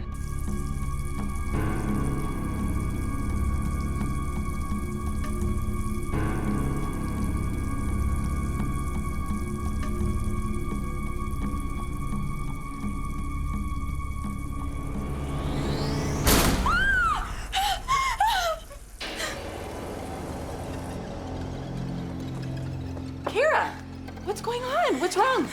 The shower door in my bathroom opened and closed by itself. What do you mean?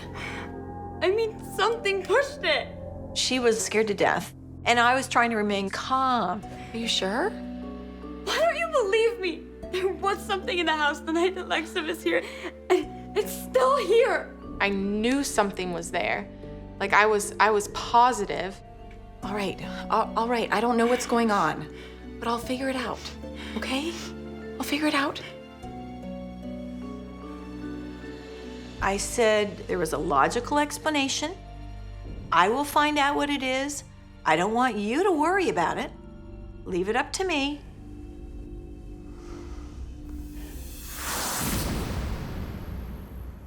Determined to get to the bottom of what's going on, Linda contacts a home safety expert.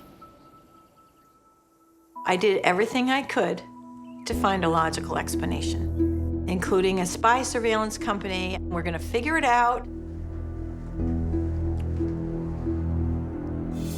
So I've been through every inch of this house and can't find anything that could have made that noise.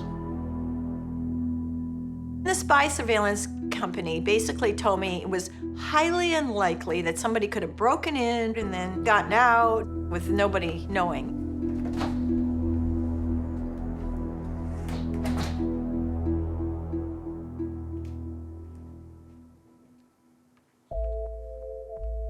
I was trying to act like everything was normal, but I didn't know what to think.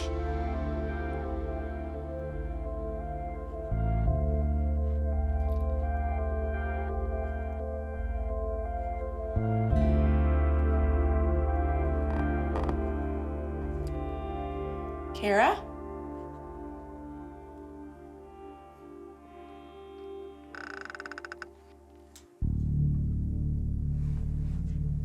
All of a sudden, I was nervous, really nervous. I just felt like there was something really watching me.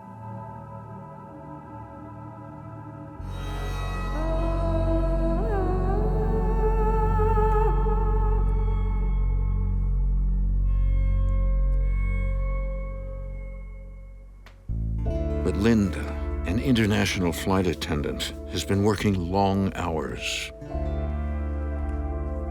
I'm working my butt off. I don't have time for this nonsense. You know, I figured I'm imagining it.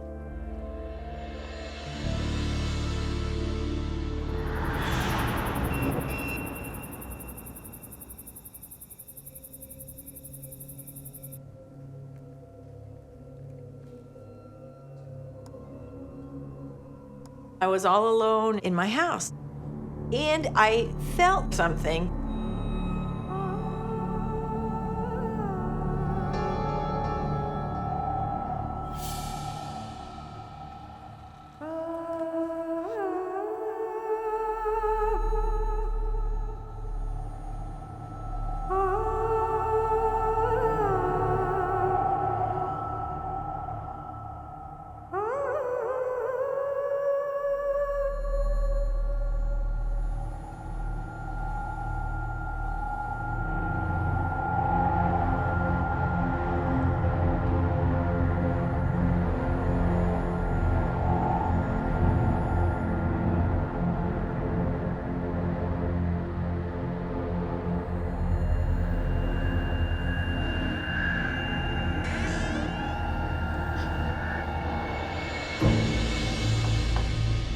Kara?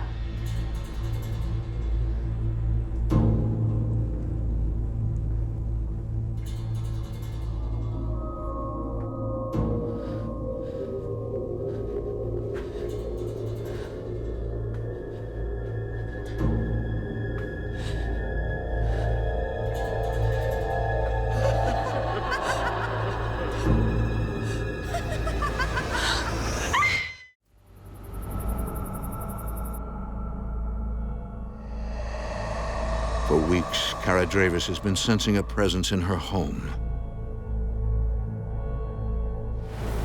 Strange noises.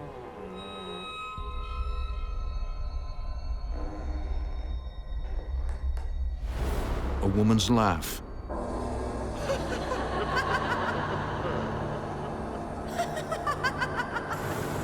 A door opening on its own.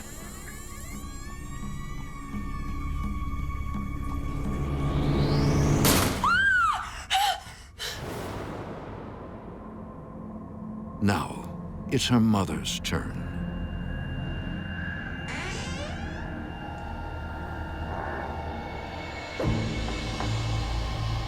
Kara?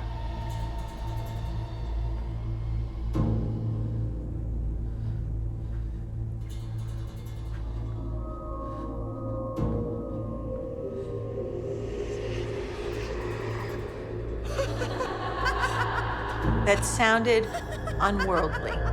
I don't know where it was coming from. It was just everywhere. It was scary.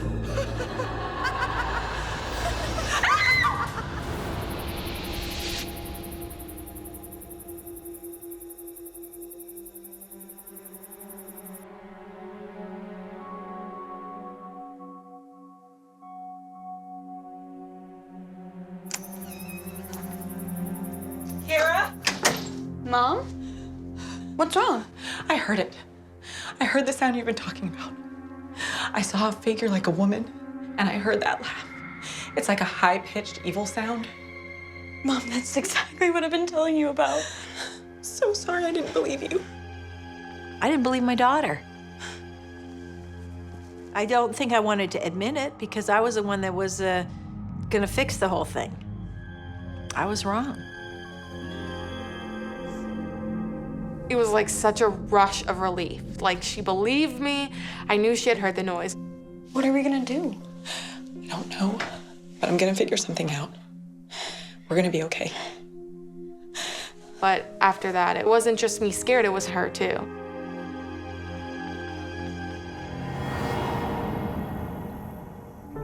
Now on a mission, Linda decides to lead her own investigation. I didn't know what to tell her.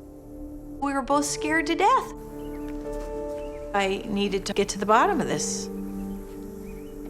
Hey, Cecile. Oh, hey, Linda. How are ya? I'm okay. Is there something wrong? I have a kind of strange question. Sure. This is gonna sound weird, but you know if anything strange has ever happened in my house? Strange? Yeah, like, has anyone died or anything like that? Not that I know of. It was only built a few years ago. Right. Yeah, okay. Is everything okay? Yeah, everything's fine. It's totally fine. See you later. Okay, sure.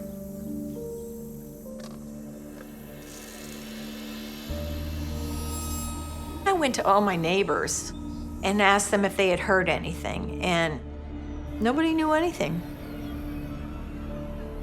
Still, I felt better because my mom was trying to figure out what it was.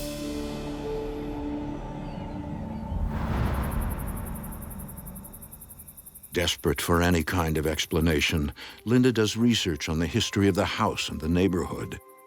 But she comes up empty. With nothing to report back to her daughter, Linda feels defeated. We were both a nervous wreck.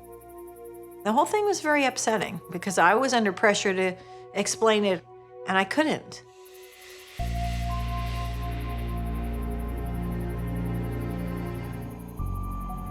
Kara begins spending as much time outside the house as possible, often escaping to the pool.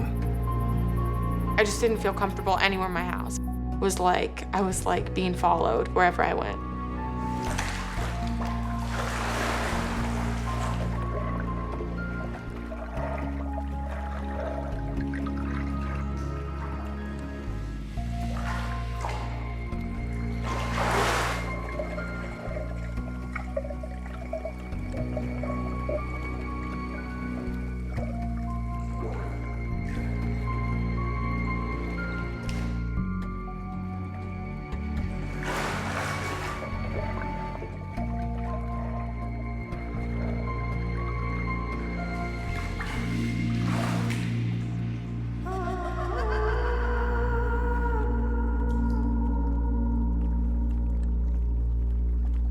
I was definitely nervous, and I felt watched.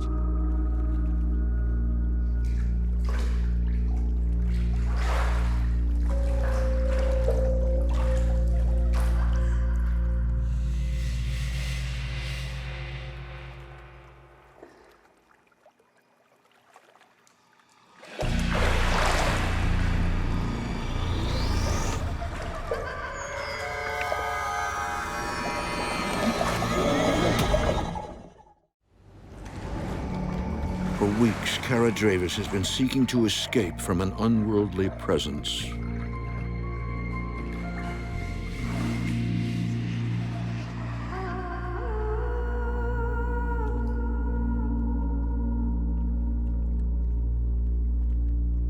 Didn't want to be in the house. I would sit in the garage or I would go to the pool.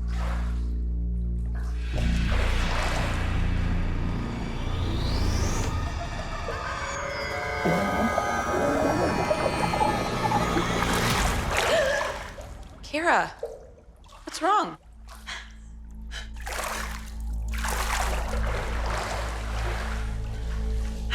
I thought I saw someone.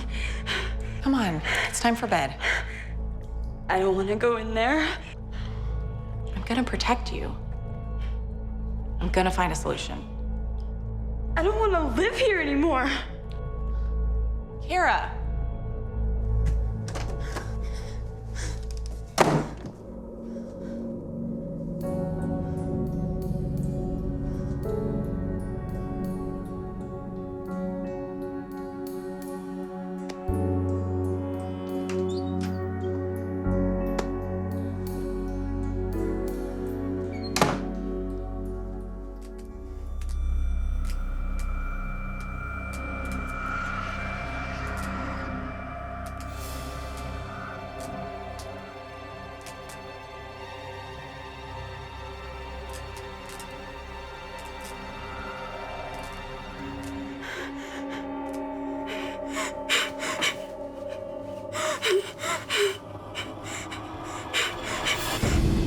And all of a sudden, my headboard started shaking, aggressively shaking.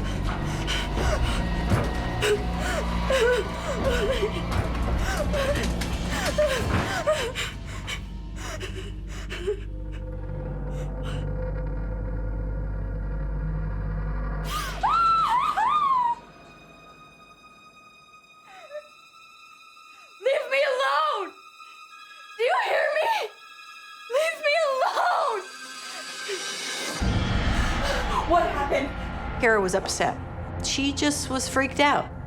My headboard started shaking like crazy, and then I felt something grab my arm.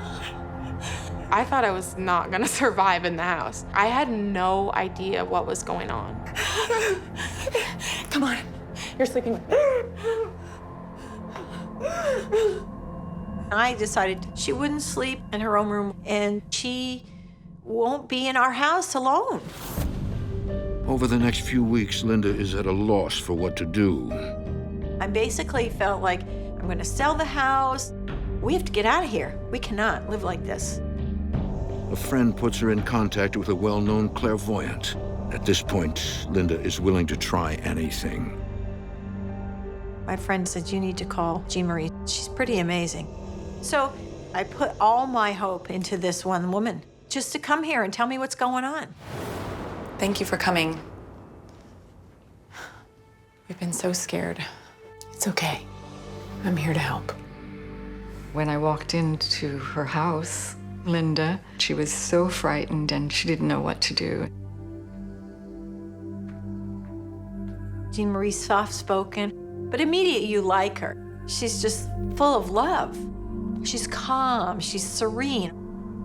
As a clairvoyant, Jean Marie has the ability to see spirits and receive their messages.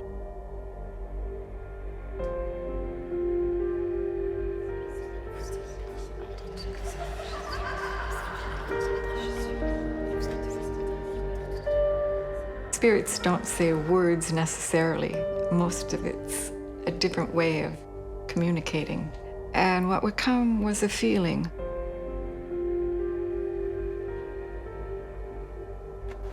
It must be Kara. Hi. Is it okay if I take a look around? Sure.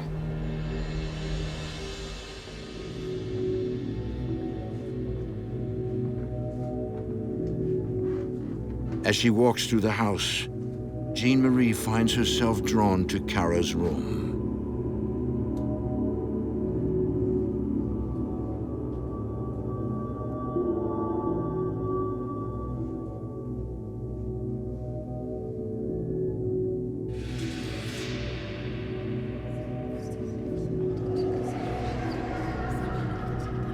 As I was standing there, it was so strong, and I felt a woman there. She needed to communicate.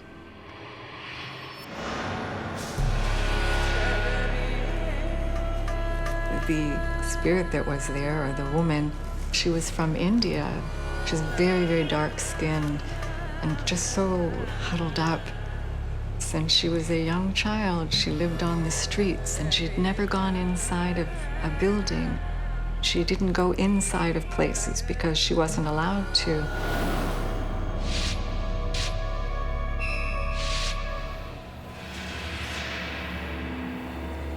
Hey! Get out of here, you dirty beggar! Go! Get out! Please, sir. I have nowhere else to go. Said get out of here! There's no room for garbage like you! Get out! Please, sir. Put your hands on me! You filthy beggar! You were born a beggar! And now you will die begging! Beg! Clairvoyant Jean Marie is receiving a horrific vision from the spirit haunting the Dravis home. Like you! Get out! Please, sir. Put your hands on me! I felt the fear. Then all of a sudden, I could physically, I could swallow. I was like I was drowning. You filthy beggar! You were born a beggar! And now you will die begging! Beg!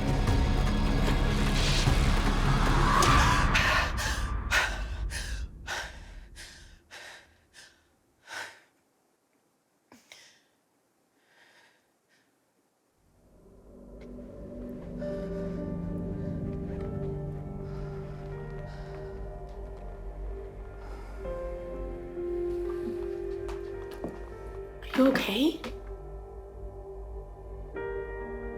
I saw her. Who? The woman haunting your home. Her name's Gia. She was murdered. Murdered? I want to get in touch with her again to find out why she's here.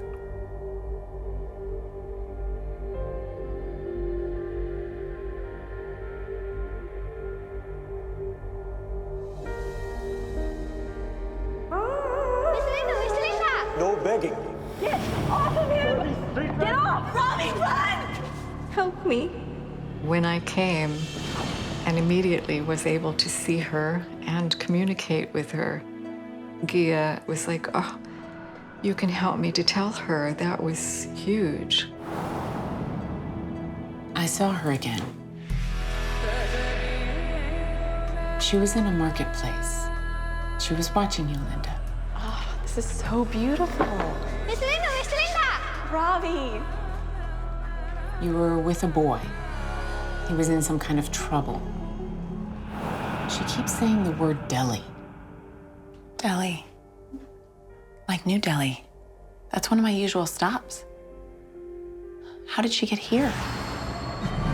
How many times have I told you no begging? Huh? He's not begging, he's with me. She saw you stand up for the boy. Ravi. She saw me with Ravi in India. Now you want to run away from me? Stop it! She said that you saved him. Ravi, run! Run! And she said that when she saw you do that, she wanted to come to you. Jean Marie said she liked my maternal energy, so she followed me. It shed a lot of light on it. But what does she want? If she's a good ghost, why does she keep frightening us? She even grabbed my arm. Gia doesn't mean to scare you. She's never had anyone stand up for her in her life. Most spirits can't control how they interact with the human world. She scared them and she felt terrible about it. It was never to hurt people. There was nothing in her that could hurt people. What she wants most is to be a part of your family, to be loved. She wants to stay and live here with both of you, to protect you. It made me feel more comfortable that I knew she wasn't there to hurt me. Jean Marie said, you're gonna be safe. Like, Gia's not gonna let anything happen to you. She's gonna be there. I was kind of like, oh, I have like a bodyguard. This is kind of cool. I felt compassion for her. How could I say, be gone, be gone? That's what she had her whole life. I was very anxious to have her there, but I was not anxious to the point of throwing her out.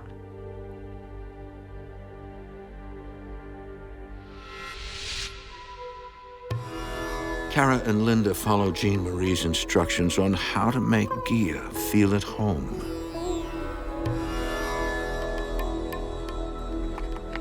Here, sweetie, will you light that side? Jean Marie said, make her a little spot because all she wants you to do is welcome her in. So we sit on the floor and I'm thinking, oh God, this is weird.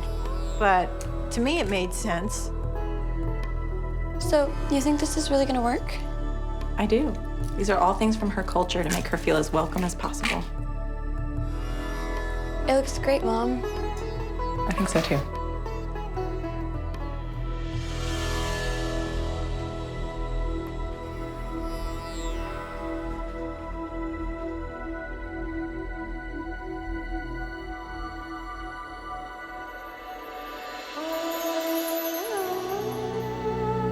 It was amazing to see her. I could see she had changed. She had positive emotions. She loved them. They had actually accepted her.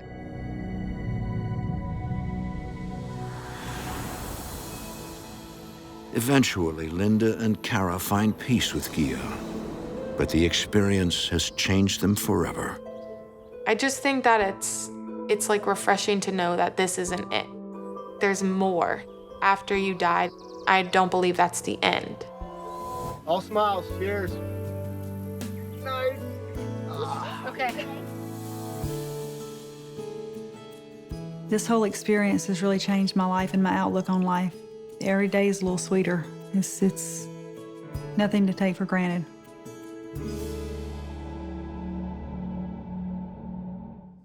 As for Alyssa, she has a lifetime to explore her psychic abilities. So Father David had told us she's gonna see things from time to time. You're gonna have to deal with it. Break it in slowly to her. With Alyssa's new abilities, being a sensitive, she sees things. We kind of lightly have to tell her, hey, by the way, you have a gift, but we'll explain to you when you're older, and it's okay. To somebody who doesn't believe, this is what I would tell them. I'm not sure I believed either. What I would say is I think they're wrong, just like I was wrong. And that's what I've learned. There's a lot more going on than meets the eye.